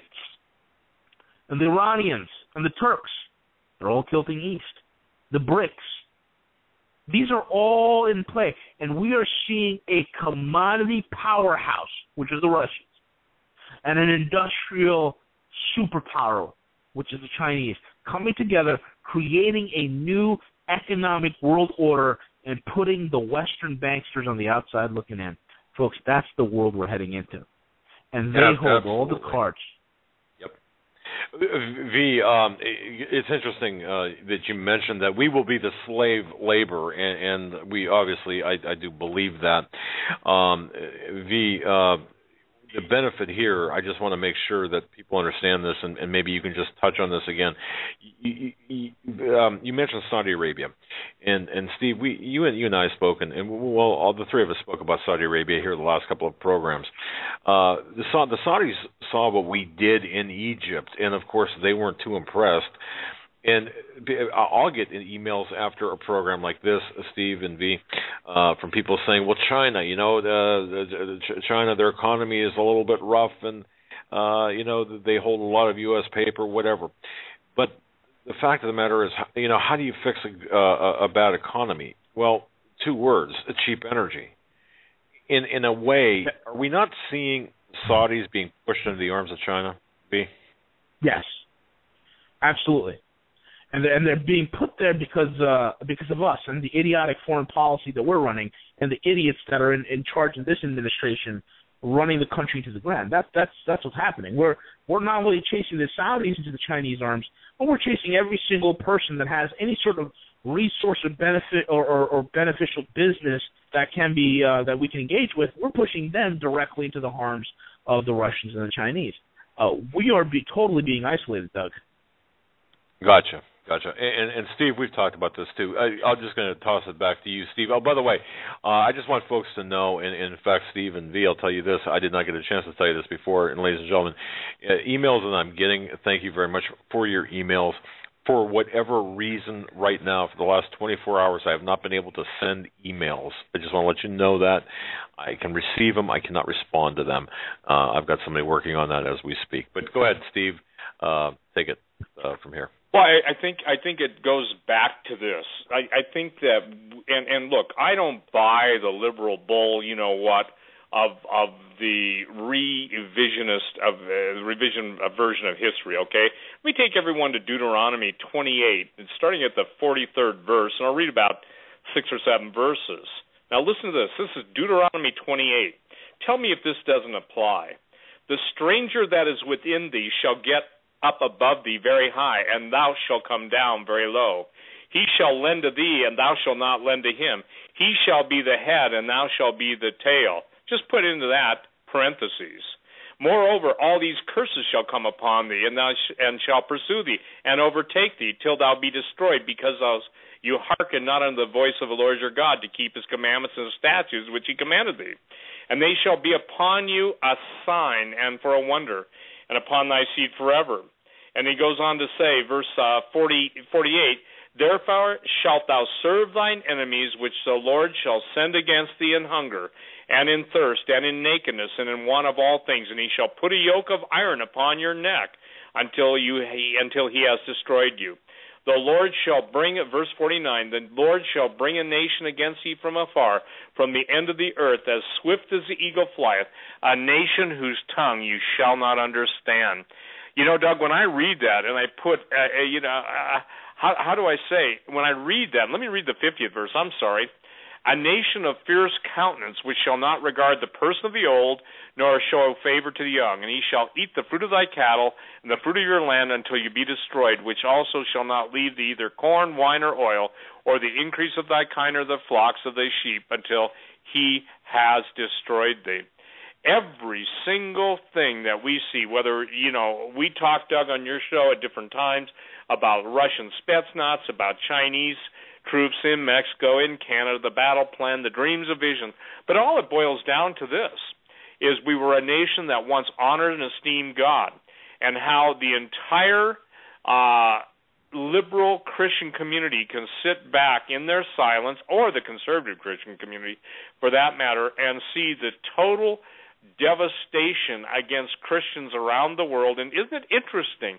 Everywhere that the persecution of Christians start is an offshoot of the policies of the current administration.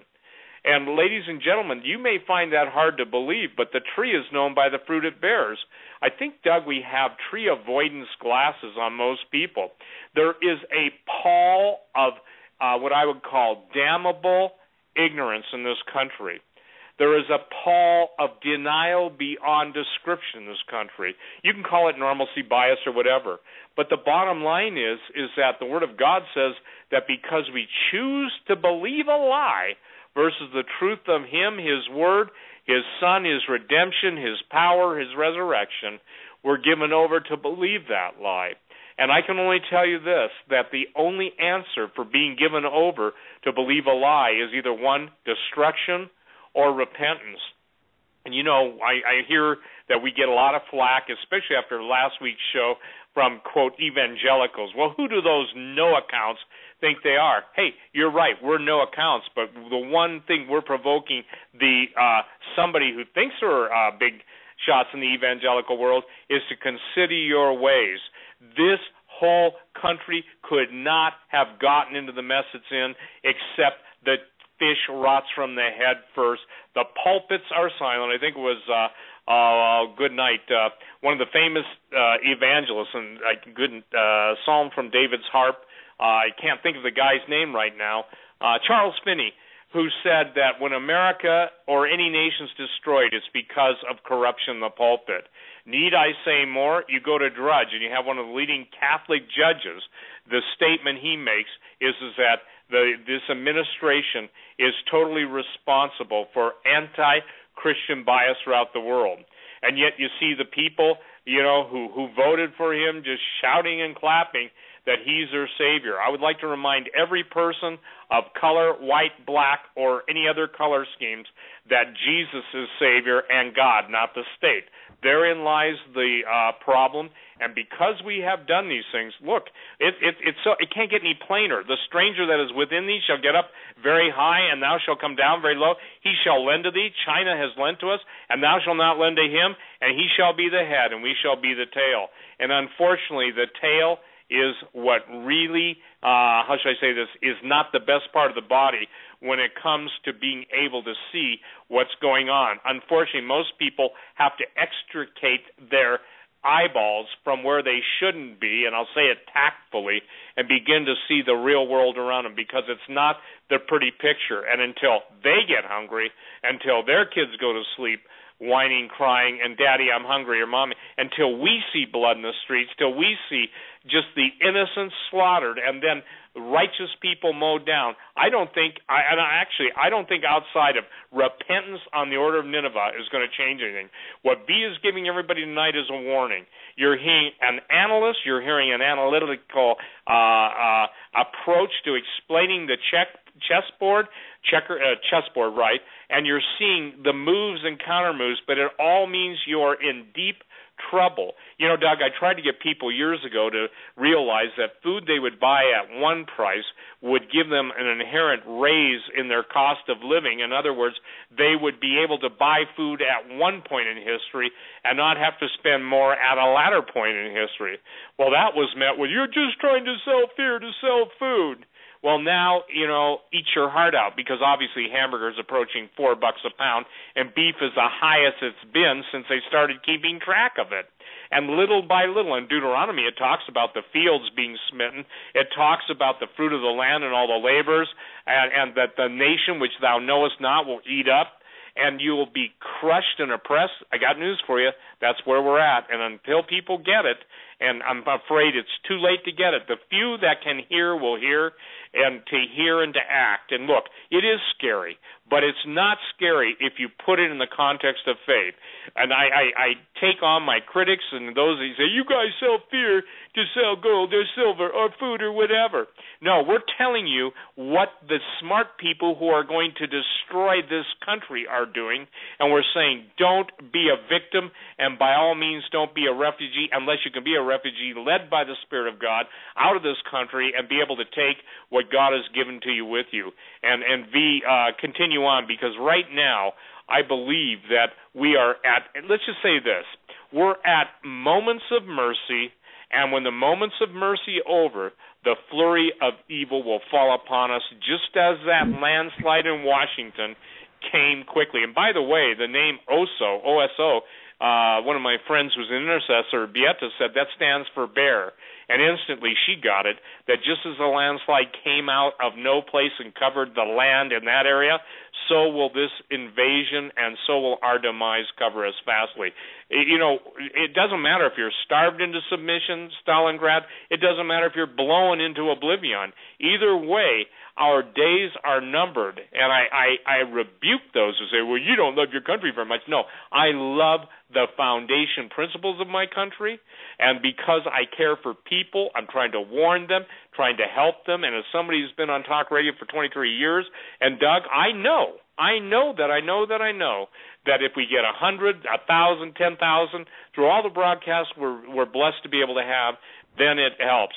It's time for the people of God to wise up. I can't tell you how many emails I get from this prophet or that prophet. Never heard of them. To my knowledge, they've never done anything, but they're a prophet of God wanting to set me straight. Well, you guys go out and win the lost, because the Bible says he who winneth souls is wise. And he who listens to wise counsel, look, V rubs shoulders with some pretty heavy people. I know some pretty heavy people. I know people that have successfully acquired a lot of money.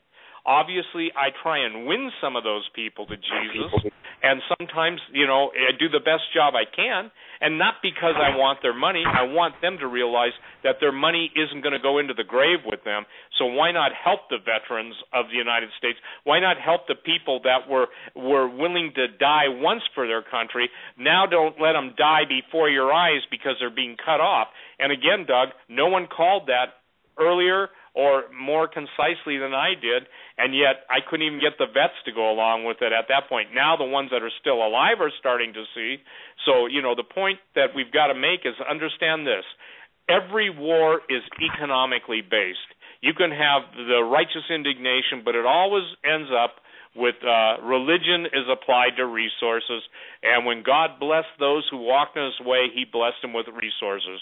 Abraham wasn't blessed with Federal Reserve notes, IRAs, Kios, and 401ks. He was plenteous in goods, and the rest of the world understands that, and evidently the American investor doesn't. He's willing to stake his family's life, his provision and future provision on paper promises of a magician's illusion that are worth absolutely not even the ink they're printed on, because it's invisible ink, and the ink will disappear before their very eyes as their wealth or what they've stored up is wiped out before them. Go ahead, V. You know, one of the things you'd have to see here, folks, is this.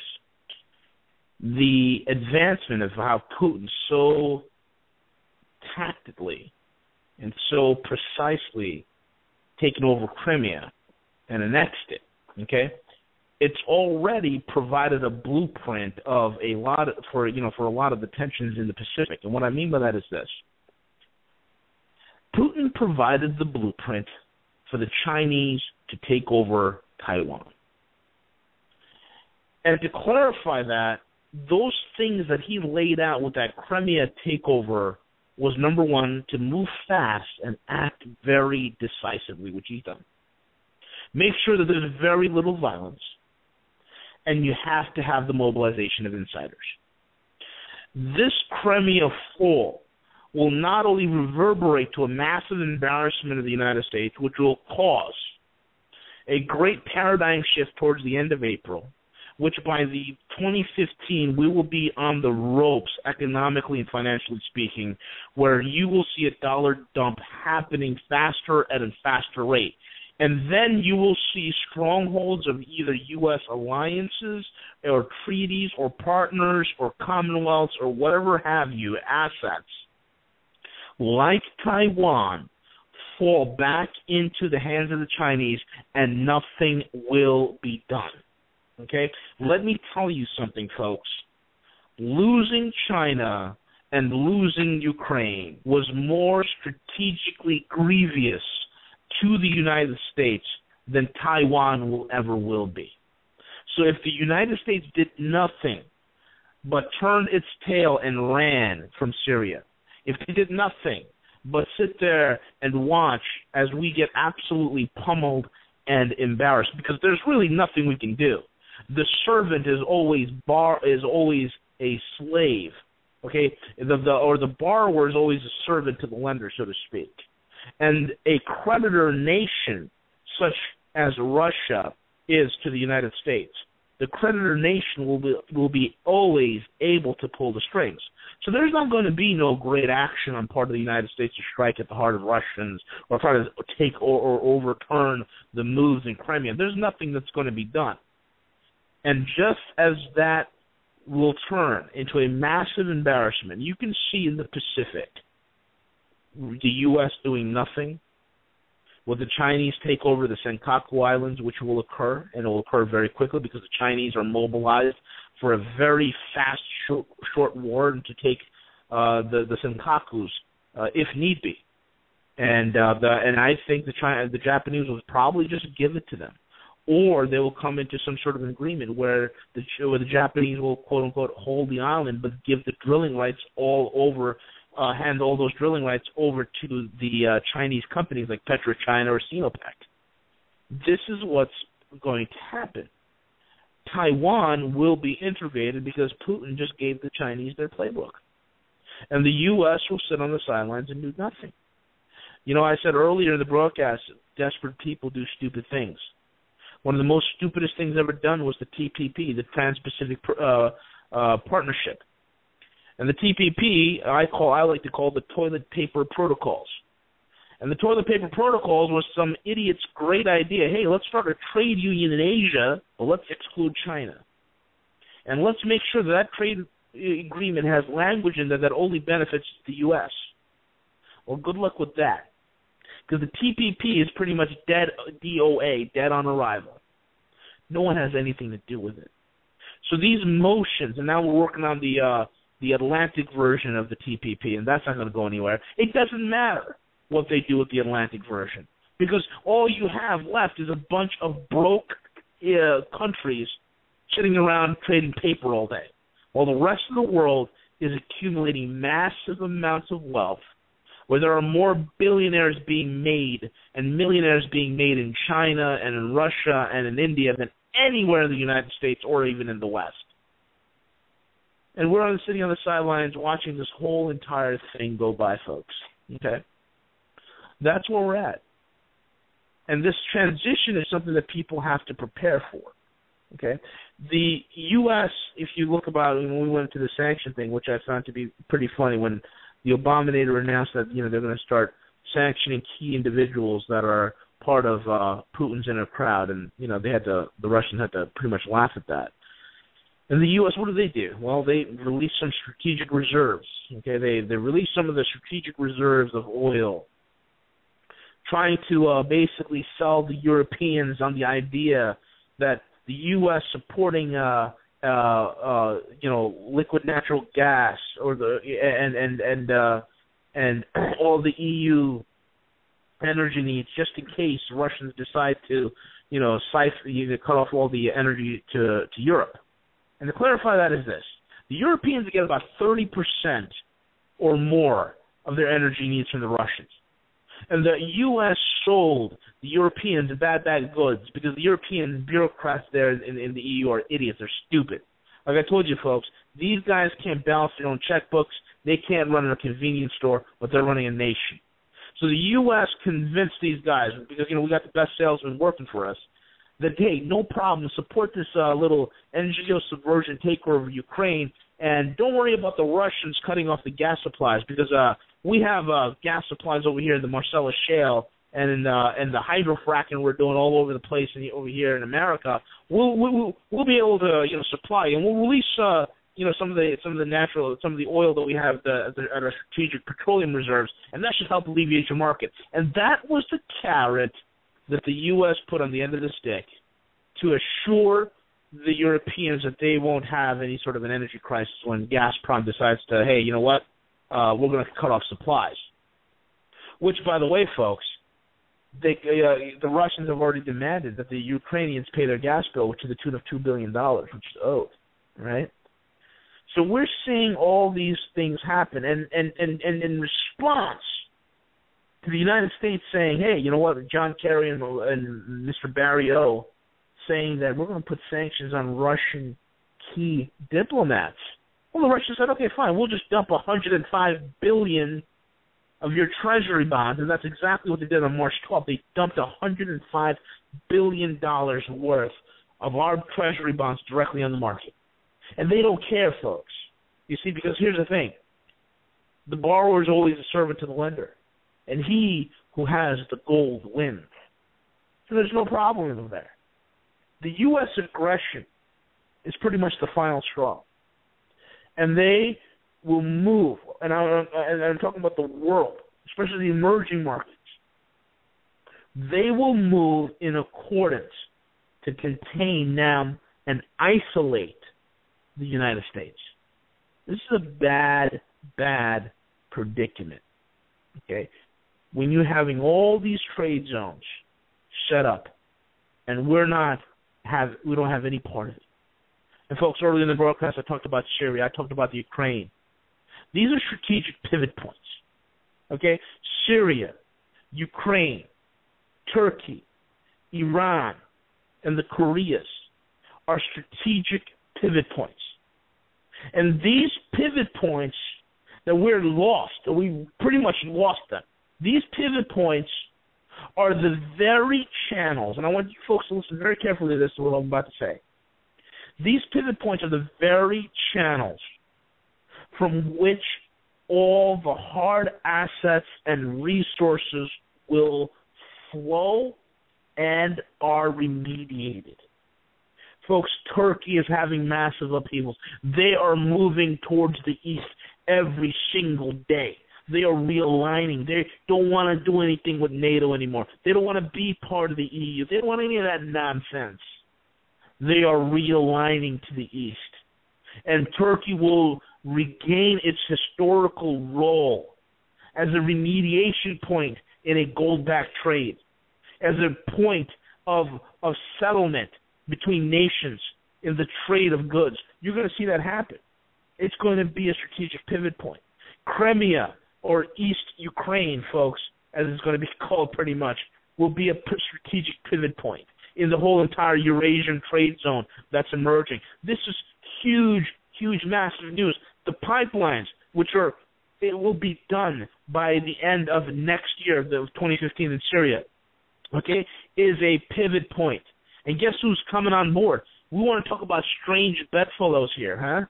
Israel is going to be signing agreements with the Russians and the Iranians to partake with the Syrians in this energy deal, because there's some smart people in the Knesset that are starting to wake up, and they're trying to figure out, hey, you know what, being following the bad boy on the block and being the junior bully in the neighborhood, it doesn't quite work out well.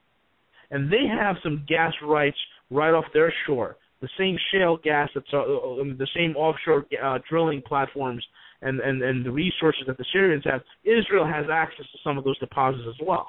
And they're cutting into the deal as well. And again, they're going to be settling and remediating and converting their shekels into yuans or rubles or gold. They're not going to be dealing with the dollar.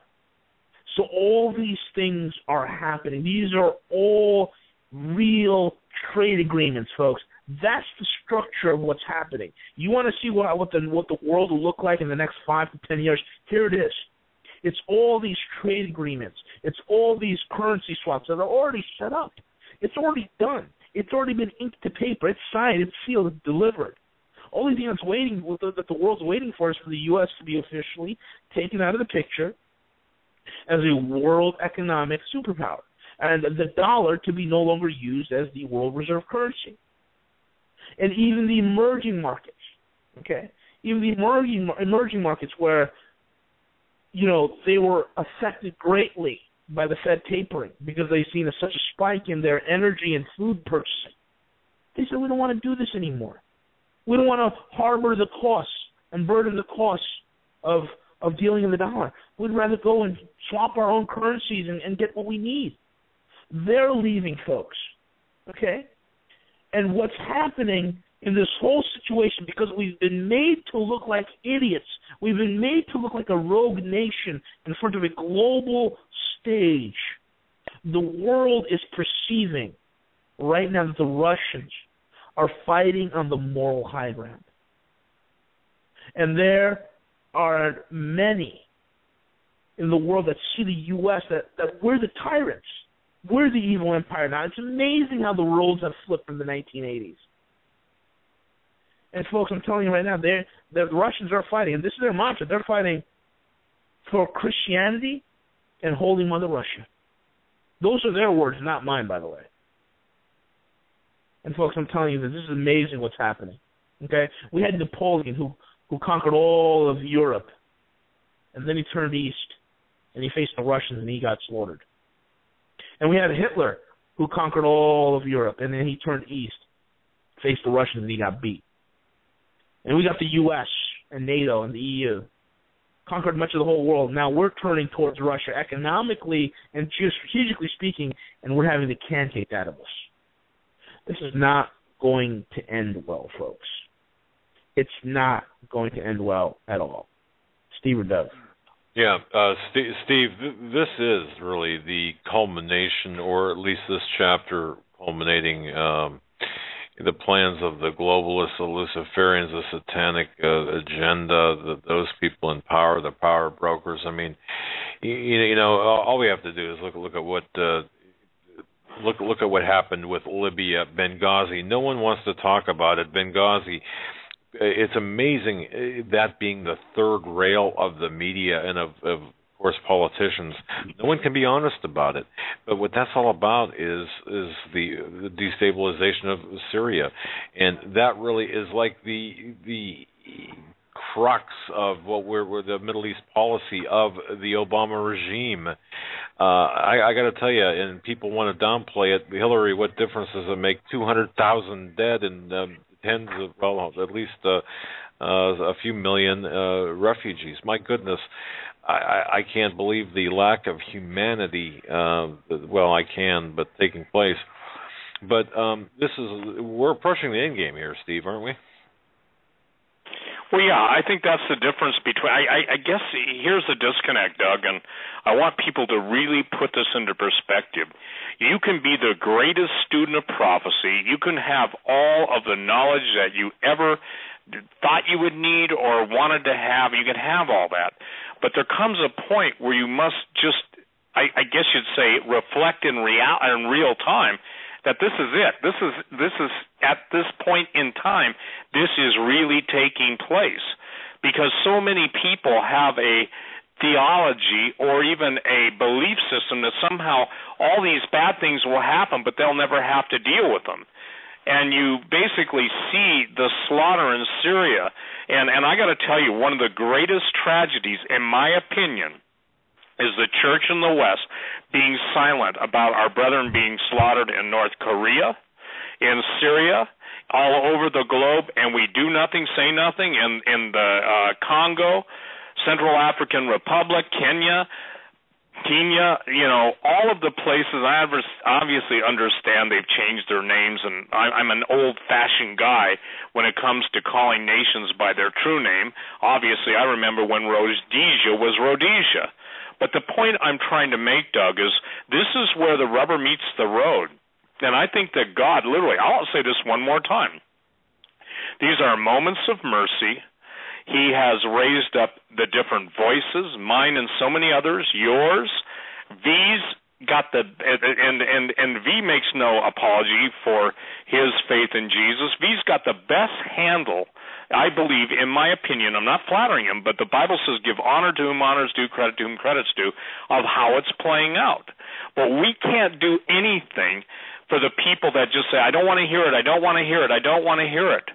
Yet they listen, and then they send their, how do I say this tactfully, their diatribes. Save your diatribes. If you want to go on a diatribe, go get diapers. That's probably more productive than a diatribe because you're going to have to deal with it. It doesn't matter if food goes up 5% a month, 8% a month, whatever the percentage it goes up, it's going up to the point where it will always be available, but at what price? I love the people that say they can't eat gold and silver. I'll say it one more time. You can take gold, silver, any place in the world, and on 1 ounce of gold in Argentina, for instance, you could probably live for 6 months with a steak dinner twice a day. So the point is that we've got people that don't understand commodities, that only live in a paper-based world, now ready to go down in a flame. It's just like holding the piece of paper up in the air, and that represents your entire life, your earning, your calories. And by the way, convert dollars into calories, convert what you spend on your monthly shopping bill for groceries for your family, and that represents calorie units, which can relate to dollars, and as your dollars decrease, your calorie units decrease, and hunger rises. Are we at the top of the hour, Doug? Yes, sir, we are, and thanks for noticing that. Folks, you're listening to a very special edition of the Hagman and Hagman Report. It is Monday, March 24th, 2014. We are broadcasting live from Orlando, on location, Orlando, Florida, where it is a nice 73 degrees out compared to... welcome back, ladies and gentlemen, to our third and final hour of this Hagman and Hagman Report. This is the 24th day of March, 2014. I'm Doug Hagman. With me is Steve Quayle, SteveQuayle.com, the Guerrilla Economist, RogueMoney.net. Folks, visit both websites, bookmark both websites, check there every day. As a matter of fact, I do critical information 24/7. So glad that they're joining us, joining me here as I fly solo. Appreciate that. Steve and V, I just want to share with you one interesting experience, and I'm going to turn it over I'll turn it over to Steve after this. But I just want to share this. Coming down to the conference, we had driven by car and had stopped in just north of Savannah, Georgia. It was kind of a long drive, and it was fraught with some issues. But anyway, we had stopped at somewhat of a rest area just north of Savannah, and of course there were signs all over the place advertising Jekyll Island Visitor Center, or visit, not the center, but information about Jekyll Island. And I had come upon a booth where this woman was giving this couple information about Jekyll Island and what to do there, but also its history. And she explained in great detail what was with the history of Jekyll Island, but omitted, if you will, and if you can believe this, any reference to the creation of the Federal Reserve, the backstory of the Federal Reserve and what had taken place on Jekyll Island, really just over 100 years ago this year, or 100 years ago here, this past decade, I should say, not this year, but in the run-up to the passage of the Federal Reserve. I just thought that was fascinating. And Steve, I'll just toss it to you. I just thought that was fascinating. Well, we're at a point now. I'm going to turn it right back to V, because I think we're fighting, and I know this for hours and days now. Okay, I don't know if the days turn into hours. Forgive me, the hours will turn into days. But where we go from here, the greatest disconnect I know, and I want B to articulate this because he's really good at this, and I can't do it as well as he can do. There is a dislocation in the cerebral cortex and the cerebellum. In other words, there is a void and emptying of the cranial capacity of Americans to figure out what it means when the dollar dies. V, will you spell it out? Because we're trying to get people out of harm's way. We're not trying to sell them this or sell them that. We're trying to get them out of harm's way. But look, if you want to jump in front of the subway, don't gripe at us for trying to keep you on the boardwalk and off the track. So, V, I'm not kidding you. I'm getting emails. Well, what does it mean to me? Will you tell people what it means when the dollar dies? I evidently can't. I mean, I've got on record. if anybody wants to see what the dollar death would look like, I mean, go on YouTube, type in Weimar Republic, watch some videos, watch some documentaries about what happened to Germany when they hyperinflated to oblivion, okay? Watch that document very carefully, all right, because that's exactly what's going to happen here. We are moving, folks, from a time, and this is this is what I've been saying for quite some time now, that we are moving from into the greatest period of economic transition in the world history. A couple of things ended, folks, okay? The days of U.S. bullying, it's over. It's done. It's finished. It died in Crimea, okay? The dollar is going to die in the Ukraine. It's over with, all right? And when you see that you got to spend $50 for a loaf of bread, the pain's going to hit you. When you look at that, the first hit is going to be gasoline. When you got to pay $10 at the pump, and it's going to hit you, and you're not going to know what to do when you see empty shore shelves because there's no trucks that's going to be able to get those foods out there. Okay, this is why I tell people to have some food on hand. I'm not telling you to store 15, 20 years worth of food here. Have at least some food in your house for supply disruptions, which historically happens in every single economic crash. Now, most people don't know this, but I have over 800 years of economic data at my fingertips, and I can see the repetitive pattern over and over again. So it's important that you have the wherewithal in order to transcend this coming time of shortage. We're heading for hyperinflation. Look at what happened in Argentina. That's a perfect case in point recently in 2001. Okay, food prices go up. The supply chain problems happen, just like in Venezuela, where they devalued their bolivar, I think 2 or 3 times.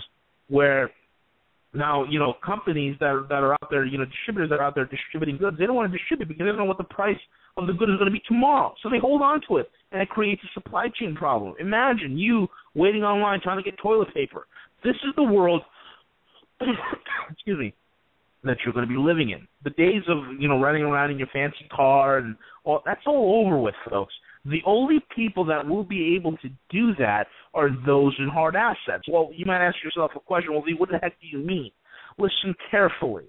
We are moving from a world of gunboat diplomacy, okay? We're moving from a world of paper and bombs, and we are moving to a world of energy diplomacy. We're moving to a world of hard asset diplomacy. These are the things that are going to define the economic world of this near future that we're moving in transitioning into. If you do not have one of those 2 things, you're done. You're finished. If you're holding paper, if you think you're done, look, let me be honest with you. How many times, okay, you buy a pack of gum? How many of you remember when a pack of gum was a quarter or 50 cents? Now it's $1.50. You're talking about over 100% inflation in the price of gum. I mean, it's unbelievable how you can track how devalued your dollar has become. And you need to understand that unless you begin to take those steps to move out of the dollar, get into hard assets, get into silver, man. It's the cheapest thing to get involved with. Get silver. You got no excuses for it. If you can't get 1 ounce, get junk silver. Buy a few pre-1964 dimes, nickels, quarters, little by little. These are great ways for you to preserve your wealth. And towards the end of the program, I'm going to give you there's an opportunity that I'm going to give you guys, and I've received a ton of emails. V, I'm unemployed. V, I'm in between jobs. V, my company's about to lay me off. V, I'm working. I've been at my company for 10, 15 years, but due to all sorts of different circumstances, I need additional forms of income. Folks, there's a business opportunity that one of the oil gurus that I've met with has offered, and I'm going to offer it to any single person, and it doesn't cost you a penny. It is completely legit. It's so legitimate that Forbes magazine wrote an article about it, okay? That's how clear-cut and honest this system is. And if towards the end of the program, email me. I'll tell you all about it. This is for people who need an additional form of income, who need a help to start creating money that you can use to start buying some of these hard assets that we're talking about. That me and Steve always try to hammer into your heads what real wealth and real money is all about. this is a way for you to do it, okay? This realignment that's happening, folks, it's tremendous.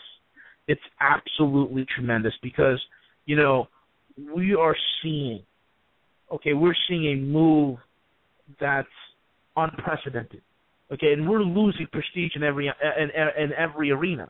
One of the things that the U.S., and I don't know if you guys know this, Doug or Steve, but one of the things that we've always been instrumental in is the International Monetary Fund. Well, the last 2 years, the United States hasn't been funding the International Monetary Fund. And Congress refuses to vote on the International Monetary Fund because, they're Congress and they continue to bicker.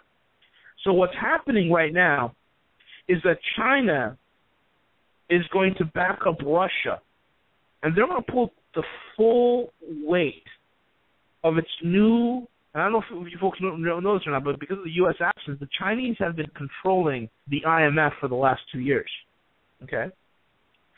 And they are going to put they're going to start pushing for the tremendous amounts of reforms in the IMF, okay, without the U.S. This is unprecedented. This is incredible. And nobody's reporting on this. And what it effectively does, folks, is this. It strips the U.S.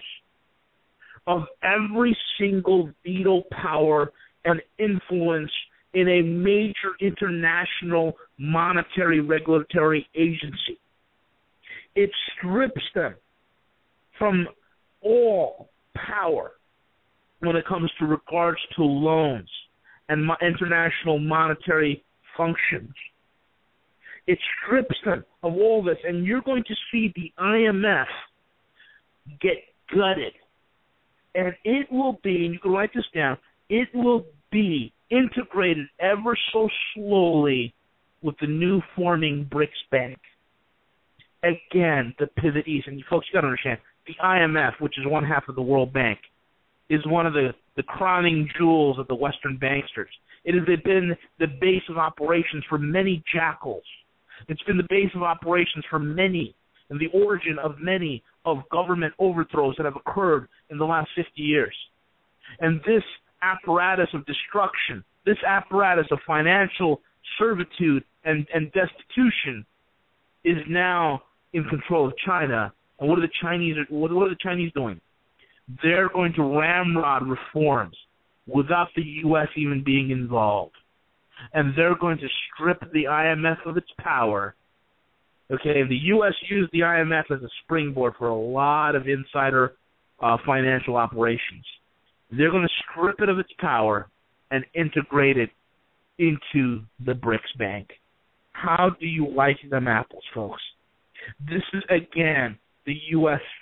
influence dying. This is, again, the isolation that we're talking about and the pressure for these reforms to happen. And even though Congress is sitting there with their hands folded, the pressure for circumventing the U.S.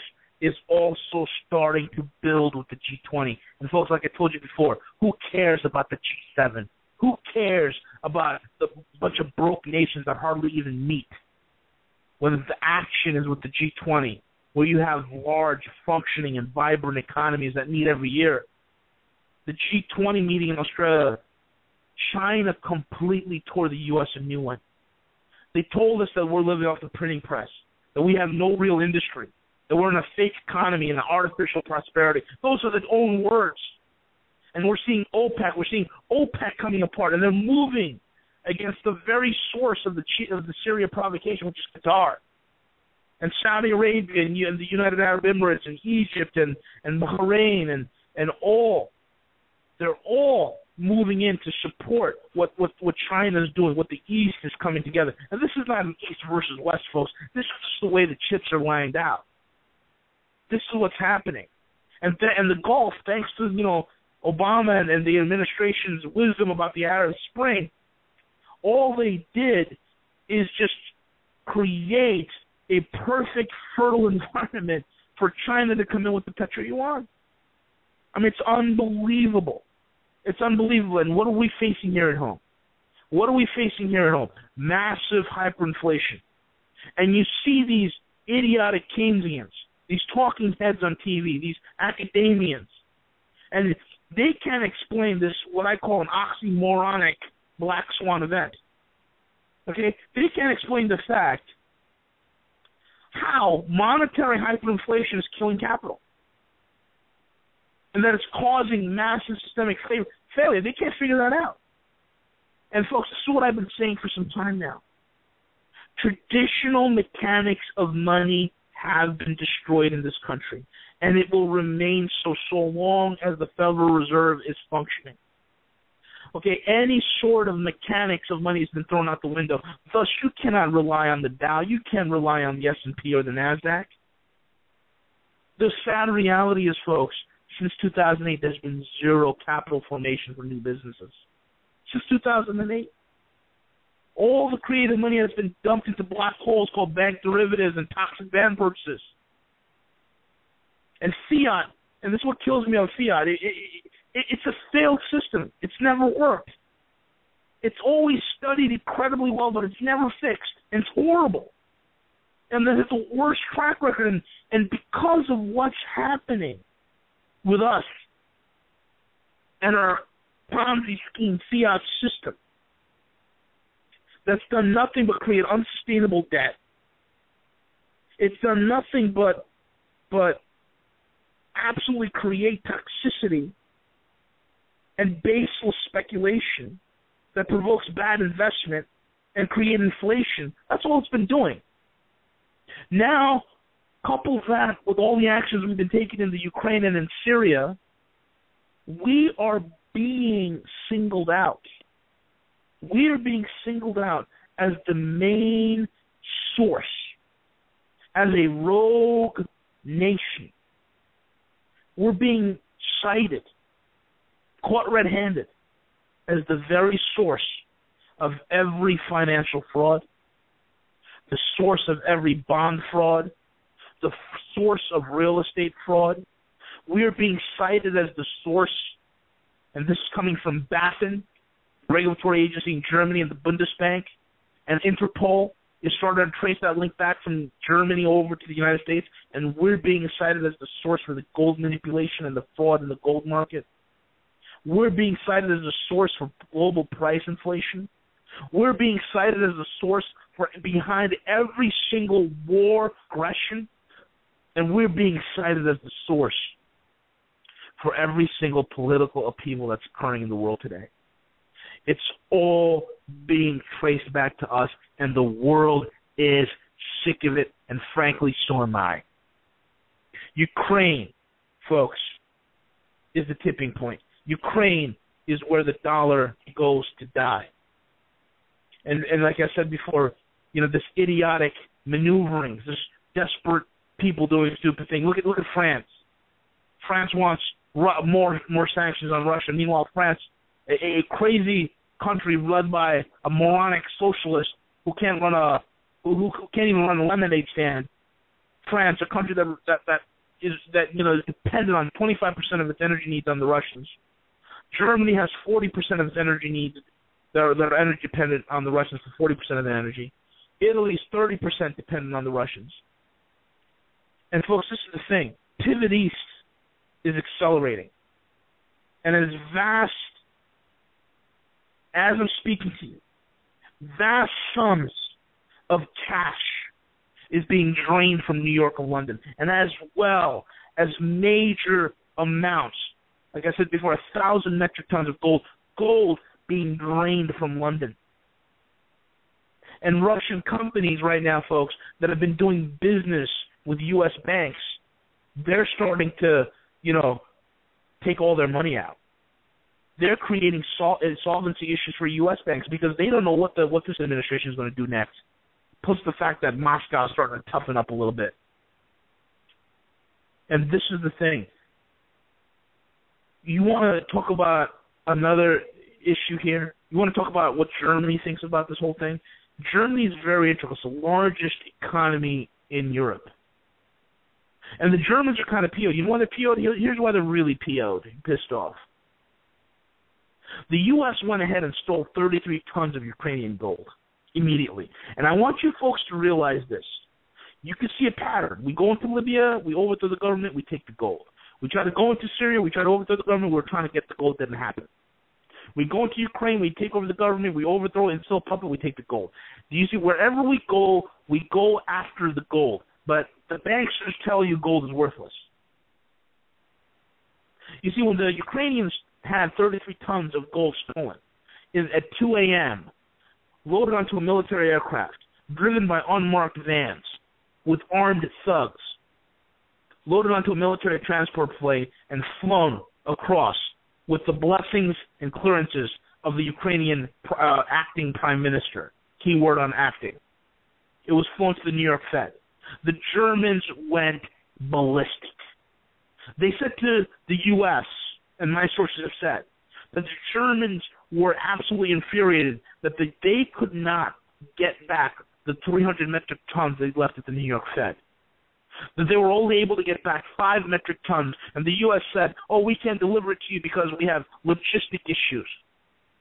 And the Germans said, well, you seem to have no logistic issues stealing 33 tons of Ukrainian gold. There seems to be in one night, there seems to be no logistic issues there. Where do you think the Germans are going to cozy up to after this slap in their face? Do not think for a second that any of the actions by our country has gone unnoticed by the Germans. It's amazing, folks. These banksters and the leaders here have no shame. And wherever the U.S. goes, folks, it's the gold that they're after every single time. Why? Because right now, like I said earlier, we are in a hard rush for hard assets. And I'm telling you, when this pillaging is done in the Ukraine and it subverts back into a wasteland, the world will see what happens with countries that backs the U.S. that go along with the bankster programs, and they will have nothing to do with it. At that point, it's going to be too late. And right now, you have the window of opportunity open and some options open that's going to allow you to get out of the situation you're in. Folks, now is the time. You can't be in paper. I mean, I don't know how some people sleep at night. They have hundreds of thousands of dollars sitting in a checking account. I mean, you're kidding me. It's insane. How do you sleep at night? People ask me all the time, well, how do you sleep well at night knowing all this? Simple. I don't have nothing in the market. It's that simple. I'm 90% in metals. I'm not ashamed to admit it. That's what people have to start thinking. They need to start realigning and understanding what's really going on, the bigger picture. You're not myopic. No man is an island. Do not look at the forest. Do not look at the tree and miss the whole entire forest. You've got to see what's happening around you. Steve. Well, I think what you're saying, V, I want to read something by Ugo Bardi, and I just posted it. I don't know if you've read it, ladies and gentlemen, but it's called Peak Gold, How the Romans Lost Their Empire. And this was written before V went on the air. He hasn't even read this yet, but I want to read something because what he just said is so spelled out in the rise and fall of Rome. And if you've ever seen any of the gold Roman coins, they're very, very neat. I used to basically sell a lot of the gold and silver Greek and Roman coins. I got out of it just simply because some really wealthy people started buying up everything. They packaged it and sold it kind of as a security, and then the bottom fell out. I'm talking like 20 years ago. But let me read this to you. This is by Ugo Bardi, and you want to read this, ladies and gentlemen? The most important thing you will ever read on gold and how the Romans lost their empire. I'm going to quote this.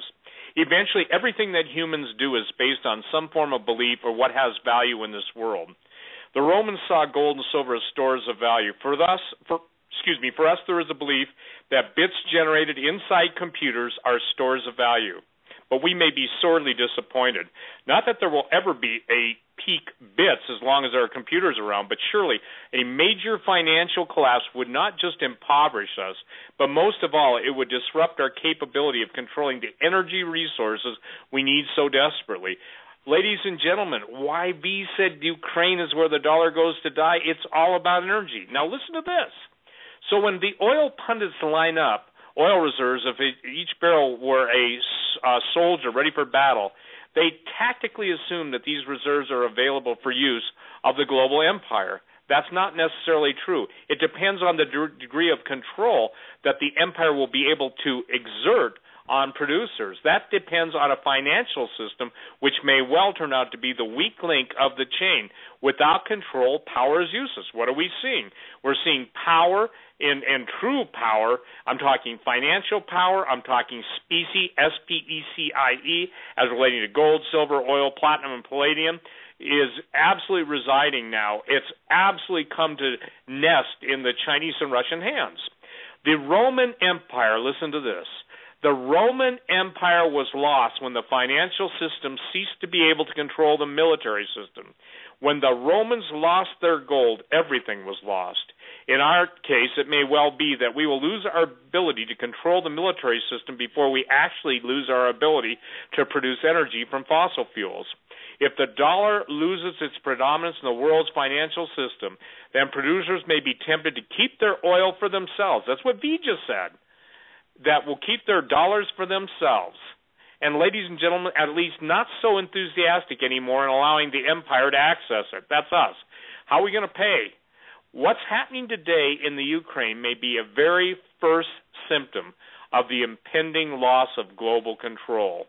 And this article is so amazing because it starts out with the fact that a Roman aureus, A-U-R-E-U-S, minted by Emperor Severus in 193, the Common Era, had nearly 8 grams of gold.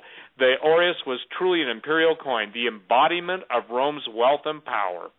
So, ladies and gentlemen, we are absolutely seeing, and the article talks about when Rome experienced peak gold. And ladies and gentlemen, you're going to see the fulfillment of the web bots in this. I'm only talking about their specific pronunciations or enunciations, announcements concerning the price of gold and silver. Because once it breaks, and V and I know from our independent, not known to each other sources, it's important that you understand that, independent of each other, that when it breaks, there'll come a time where people will panic to get what they can get.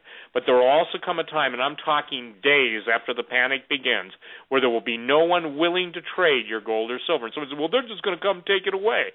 That's why you have to be creative. It's one thing to be creative, it's another thing you must have the creativity to both acquire it and get what you can. Now, for those of you that are, and I'll let V talk about this program that he has for helping to generate wealth, but one of the best ways that I know is that as times get tougher, people are going to be forced to sell everything from sterling silver.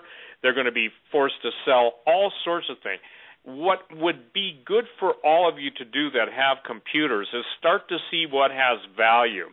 Go to some of these pawn shops, by the way, not pawn shops, but garage sales or estate sales, and start doing your homework. Look up furniture on eBay and go to the highest price first, because you can't believe what a crummy old chair from the 1700s is worth. And when I say a crummy old chair, I'm not a furniture collector. But one of the things I'm trying to tell you is avail yourself of the opportunity now.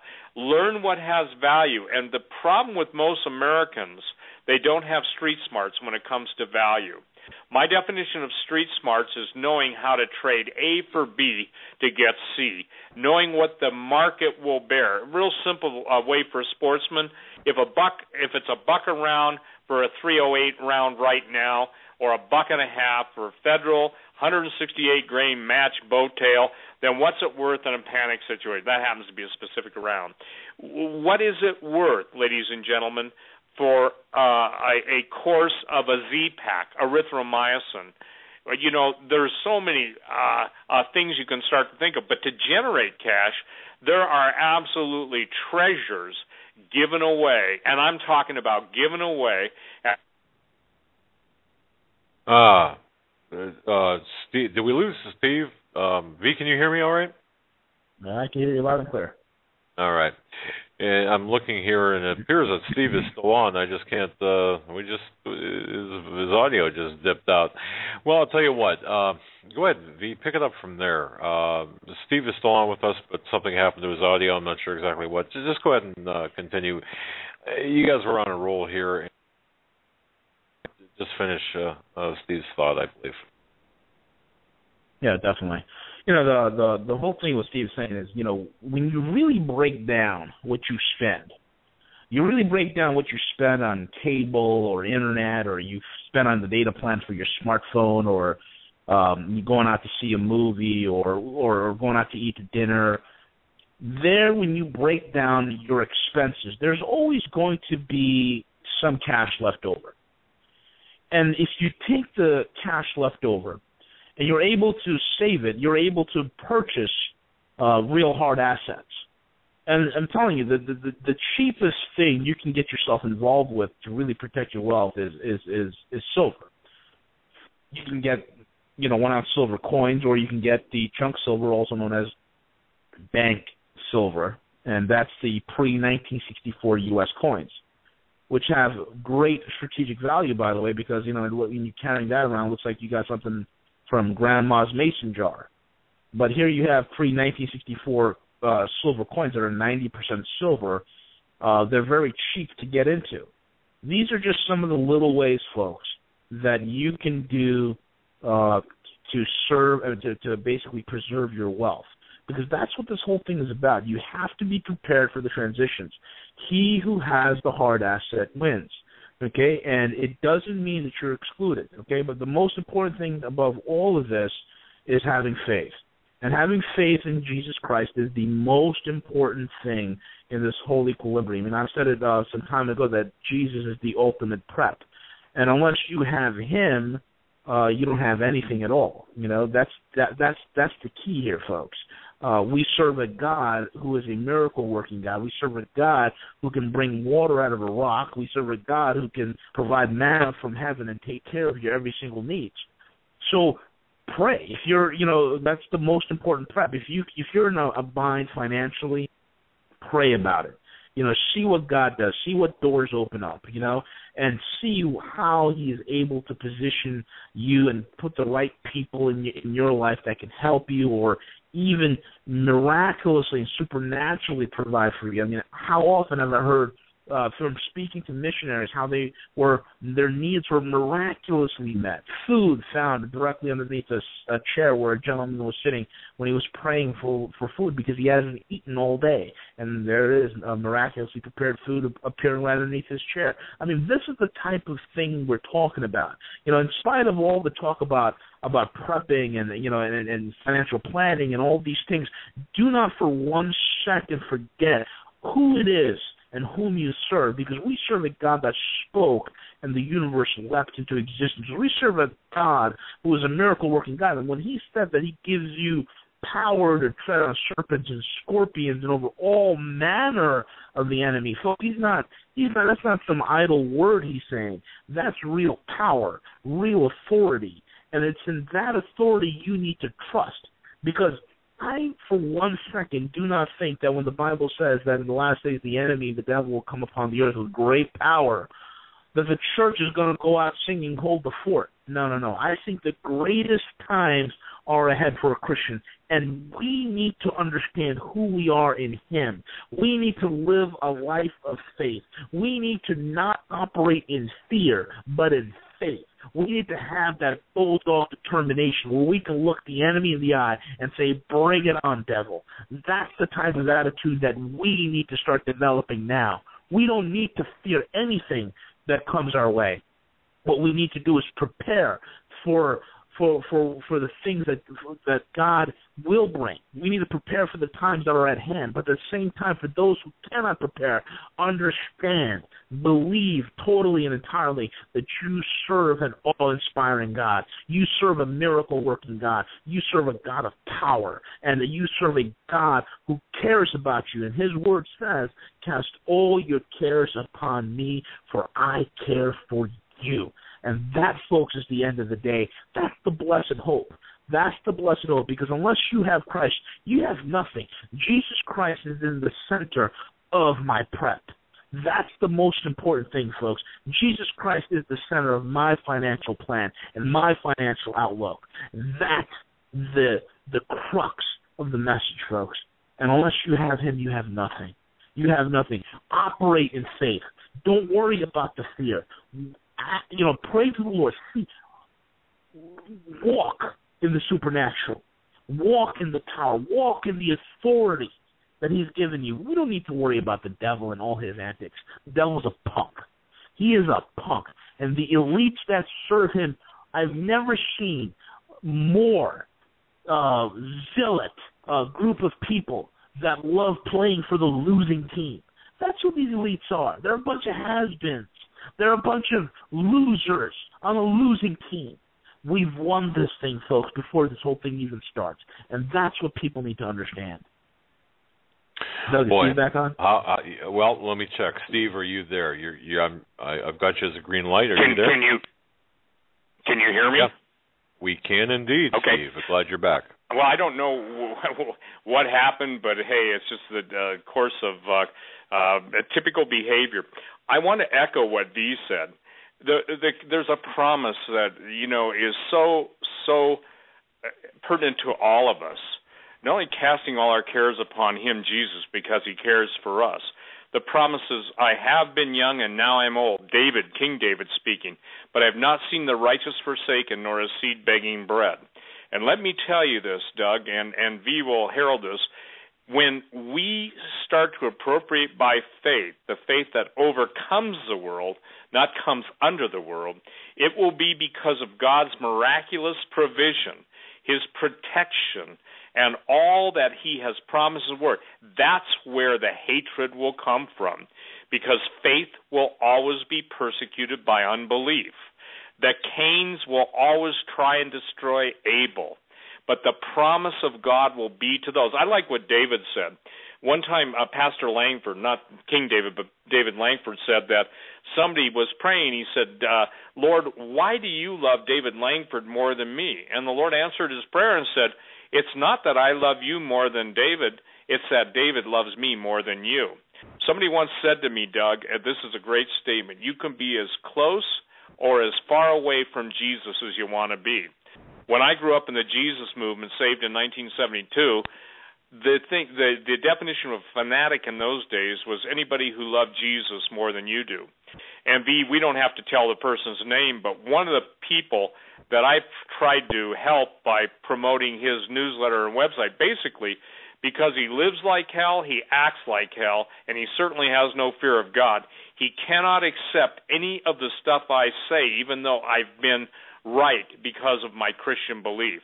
Now, I'll tell you this. I have been offered a whole lot of money, and I'm only saying this to the glory of God. And it's not about money. It's about hearing the well done, thou good and faithful servant. I've been taunted. It goes daily. But when people step up to the pump that can write you checks with more zeros than most people can even read the amount and say, just come over to our side. Just tell the people to yield. Just tell them to do this.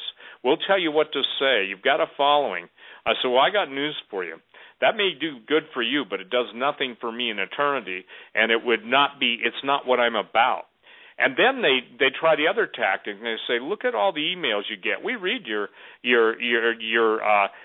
emotional frustration with the people you're trying to help.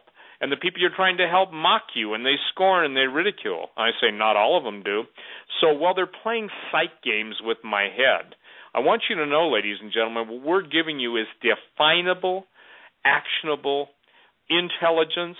And when I'm saying intelligence, we can't help your intelligence, but we can give you intel to hopefully give you information, and we can try and give you collective years of wisdom. I used to trade big-time numbers in the silver and gold market. I don't so much anymore, but big-time, when you got multi-million-dollar positions on, and I'm my own trader. I don't trade for other people, or mostly, only very, very close friends. I'm not a licensed option or stockbroker or anything else. I'm a legal dealer. But the point I'm trying to make is that I always hear the criticism, well, you can't eat your gold, you can't eat your silver. Yet why is it that same criticism doesn't carry through when people invest everything in a lie perpetrated by man, in paper and financial instruments, obviously authored in hell? Why is it that you trust everything that you have worked for all your life to entities that hold you in contempt? And you've heard V talk about the way they talk about the average investor, that the stockbroker calls on the phone and wants to push this, that, or the other stock, and they hold you in total contempt. Here's the deal. The proverb says, a fool and his money are soon parted. But what people don't understand is that if you can't touch it, you don't own it. And what's happening now is the Chinese and Russians are setting into motion physical barriers to fraud, because they want to start out with a new platform. And 70%, and isn't it funny, V, that basically they're already acting, both China and Russia, like the U.S. doesn't exist. Do you think that's because they know we're not going to in any way, shape, or form once they initiate their trigger events? And again, it's that close, Doug. It's that close. Go ahead, V. You hit the nail on the head, Steve. You hit the nail on the head. They act as if we don't exist. You're absolutely 100,000% correct. I just wanted to say that. You know what? Well, again, a bunch of broke. Go ahead, Doug. I'm sorry. Well, Steve. I mean, in V too. I think the consensus is this, and I think a lot of people believe, or at the end of the day, that they're going to believe incorrectly that everything that happens with respect to the killing of the U.S. dollar is a result of some cosmic accident, and it's not. This has been in the works for a long time. Isn't that correct, Steve? Yeah, it is. I mean, it's plotted, it's planned, it's scripted. I mean, I just read to you one of the emails from, forgive me, not one of the emails, but one of the prophecies from Dmitry Duduman that was given a whole long time ago. And what's critical, and by the way, V, I guess somebody just sent me an email claiming that, according to Mark 11, the Senate with Reid and McConnell have voted to relinquish U.S. control of the IMF. Well, let me read between the lines. They didn't vote to relinquish it. They obviously saw the handwriting on the wall, and basically someone dictated to them their vote. So as V was talking about the U.S. losing control of the IMF, isn't it amazing that I guess at the same time V said it, this is what Rain, R-E-I-N, sent me. He said, please tell V that Congress voted in the IMF tonight. The vote was posted when you guys started talking. Isn't that amazing? Wow. Folks, we are in the midst of it. Remember, I told you, April is going to be a big date. We're talking about a paradigm shift towards the end of April. And May, Russia signs the biggest gas deal in world history with the Chinese in May. It's over. It's over. It's done. That's it. I mean, they just relinquished the IMF control tonight. It's done. It's done. That means they're going to ramrod every single reform internally, globally, putting it into the reserve currency status. That's it. It's over. It's important that people understand, too, that, again, Doug, this is what we're trying to say. Food first. If someone says, I've got $1,000, should I buy silver? My answer is no. Buy food, because the food is going to be, number one, harder and harder to acquire, number two, more dangerous by its genetic alteration and stuff, and the people that mocked and scoffed and ridiculed those who bought the long-term storage food from 10 years ago, 13 years ago, 5 years ago, those people that bought that food to much ridicule, scorn, and even their mate, their husband or wife's, anger in some cases, you realize that some of the safest food on the planet, it was before a lot of the GMO manipulation. Here's the deal, ladies and gentlemen, and this is probably going to be, 5 minutes, I'll turn it over to V to close, but you are a casualty of the kingdom of lies. The kingdom of lies, when you turn on the radio in most cases, when you turn on the television, when you read the papers, newspapers, articles, what are you sold? You're sold some new product with some sexy thing, or in this case, Nabisco selling same-sex marriages as being wholesome. Whatever that has to do with the quality of their food, I don't know. I would think that will backfire against them. By the way, that's a real advertising campaign. When you look at the ancient history that I write about, now it becomes headlines every day. Do you think maybe the Lord is trying to warn his people? If God, in his mercy, in his love, in his salvation, in his compassion, in his intervention in our lives, says his people are destroyed for lack of knowledge, I can't do anything about that except pray, believe the intercessors to pray, that your hearts will be open, the eyes of your understanding will be open, and that you'll start to grasp the serious nature of this. I believe that God will take the loaves and fishes of the people who are preparing and multiply them as needed. I believe that God will lead the people who are looking to Him to the places of refuge. I don't know where they are. How could I know where they are? If I knew where they are, the enemy would know where they are, and just simply because, they're not visible yet. And if God needs to put His canopies and domes around us, listen, you see the difference between the house that's still standing and the houses that are wiped out to the right and left and to the east and west of people. You've probably seen some of those ones in fires. It's amazing. I've heard the testimonies of some of the people that own the houses. They were praying people. Anoint your apartments, anoint your homes. Anointing means take oil. Just as the children of Israel had to apply the blood of the lamb using the hyssop to their doorposts and lintels, do it. It's an act of faith. And then trust God. I still stand on this basic premise. I will do everything I know to do, believing God to do the impossible and knowing that I can't do the impossible, therefore I don't have to try.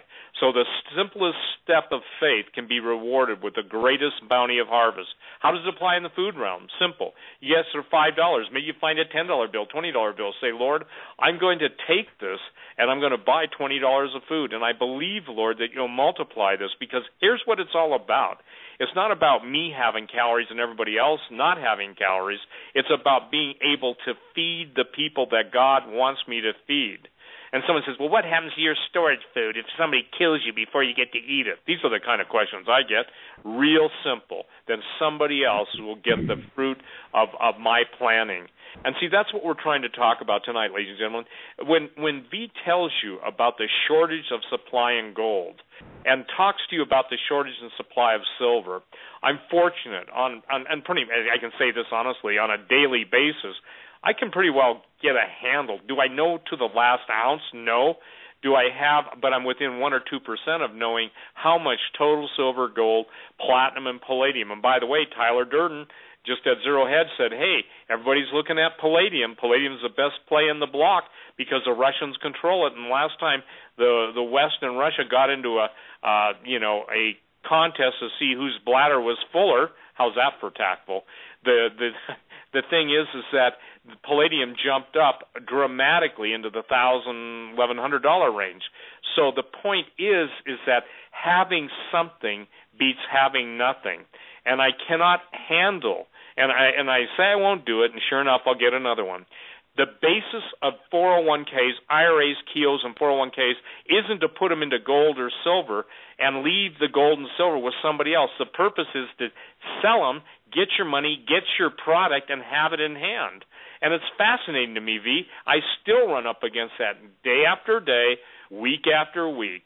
The point is that having it in someone else's control. And here's what it boils down to. I think I've said this before, Doug, but it needs to be reiterated. The reason most people don't take control of their finances is out of fear. Would you say that's true, V? They don't want to be responsible. And I find it after, 30-some plus years in the metals business, the number one thing is I have people that will openly, almost I'd call it gallows humor, laugh at losing $400,000 or $500,000 in the stock market. I'll ask them how old they are. They'll say 62. I said, do you really think you can make back your $400,000 or $500,000 that you lost over those 30 years of work? You see, this is where the word value, because we've become a valueless nation, because our roots do not go down into what I would call biblical and righteous morality. When the press of the world is claiming, and go on Drudge right now and see the headlines, I'm not making it up, but when they're claiming that this is the most hostile administration towards Christians, and Vladimir Putin is on record as saying he's going to defend the Western Christian faith, ladies and gentlemen, what's wrong with that picture? I think personally you'll see either Russians or Chinese float the complete dossier on the president and his lead cabinet members at about the same time they sink the dollar. Why will they do that? Simply to show Americans that you who thought you had the moral high ground, because we've had a snooty American high ground mentality. When you live in the world of intelligence agencies, espionage, spy, overlapping coverage of everything that goes on. When this nation is finally brought to its destruction, it will be because everything in the courts of heaven, all evidence against us, will be laid out. And you know who the prosecuting attorneys will be? It will be the countries who will rise up to point their fingers at us, and because they are at least standing for just weights and measures, we're damned in this country because of unjust weights and measures. Bobby Brown has a great, Brother Bobby has a great story, and it's called Just Measures. And I love that statement because God is just. And let me share this. It's a mythological idea to to state that justice is blind. Justice is not blind. The eyes of the Lord go throughout the whole earth, looking, searching, seeking after those whose hearts are perfect towards him. 2 Chronicles 16:9. I just don't spout scripture, but I want you to know, will God's eyes stop on you? The minute you begin to praise him, God's eyes are upon you. The minute you begin to thank him, God's ears are upon you. The minute you begin to say help in true surrender and true adoration, God's moving on your behalf, but he will not violate your free will. So, ladies and gentlemen, here it is in a nutshell. As we go off the air tonight in the next few minutes, I'm turning it right over to V to close it out. You've got a choice to make. You're going to take control of your money. If you don't control your money, someone else will. You can contact me, send me an email, steve777@stevequayle.com, and we will help you and try and get you out of harm's way to the best of our ability. Go ahead, V. I'm done, Doug. God bless you, Doug. Enjoy the wonderful time down there. May the Lord grant you just peace and rest and refreshing. V, bless you, my brother. Finish it out. Thank you, Steve. Go ahead, V. For anybody that needs help out there, you have a portfolio, you're a high net worth individual, or you got north of $100,000 or more. You don't know what the heck to do with it. You need proper investing advice. Contact me, Guerrilla Economist, one word. That's GUERRILLA, economist@gmail.com. Also, those who need to have their credit fixed. I mean, you're a good person, you've had some bad things happen to you. Maybe it's a bankruptcy, maybe it's student loans, maybe it's credit card debt that all of a sudden you thought you could stay ahead of, but you can't. Contact me as well, GuerrillaEconomist@gmail.com. My friend and colleague, Mr. Sean Martin, who is a Wall Street insider and legend, would go ahead and he'll fix up your credit and completely set the record clean, folks. I'm talking about bankruptcies removed, delinquent marks removed, inquiries, hard inquiries gone, cleaned up, ready to go, brand new life. And he can do that for you. That comes with a money-back guarantee. The other opportunity that I have for people, I mean, if you're struggling, you need an additional stream of income, you're sick of working for somebody else, you want to start your own business, I've partnered with an energy company in the commodities business. We're going to be dealing with energy. We are moving from a gunboat diplomacy, as I said earlier, into an energy diplomacy. Energy will always be there, folks. It is the language. It is the currency of international trade and diplomacy. If you want to be a part of this startup, it doesn't cost you anything. It'll actually save you money on what you're doing currently in terms of your current service. It's a great opportunity for you to get involved. Again, it has zero risk, zero cost. It's a great opportunity. Contact me, GuerrillaEconomist@gmail.com. Also, folks, join the website, roguemoney.net. It's only $2.99 a month. For a $10 initial payment, it's $2.99 a month, and you're going to get front row seats. You're going to get insider information every day. I have people who have been in the financial field for decades, insiders, Wall Street, derivative traders, sending me emails saying, "Hey man, your stuff, I can't believe I'm only paying $2.99 a month for this type of information." People have said this is worth. People were shocked. They thought I should be charging them $10,000 for this type of information, but it's $2.99 a month, folks, for the type of intel you're going to be getting. I write a lot of exclusive articles there. So, again, contact me for the business opportunity. Contact me to get your credit fixed. Contact me for consultations. And join the website, roguemoney.net. Doug. V, I want to thank you very much. Of course, ladies and gentlemen, that's V, the guerrilla economist, good friend of the show, terrific person, brother in Christ, and definitely a warrior for truth. V, thank you so much for your time. I really appreciate that, my friend. Thank you, Doug. Have a blessed day, my friend. All right, brother. Thank you so much. All righty. Folks, that'll do it for us tonight on this, the 24th day of March, 2014. I'm Doug Hagman, down in Orlando, Florida, for the Prophecy in the News Conference, which will be starting on Friday. Those registered for the conference, we hope to see you. Both John and I hope to see you there. And for tomorrow, Wednesday, Thursday, and Friday, we're going to be handling both rebroadcasts and some interviews that we will do. So it's going to be a mix. Just check with our website, HomelandSecurityUS.com. In the meanwhile, stay safe, and until next time, God bless.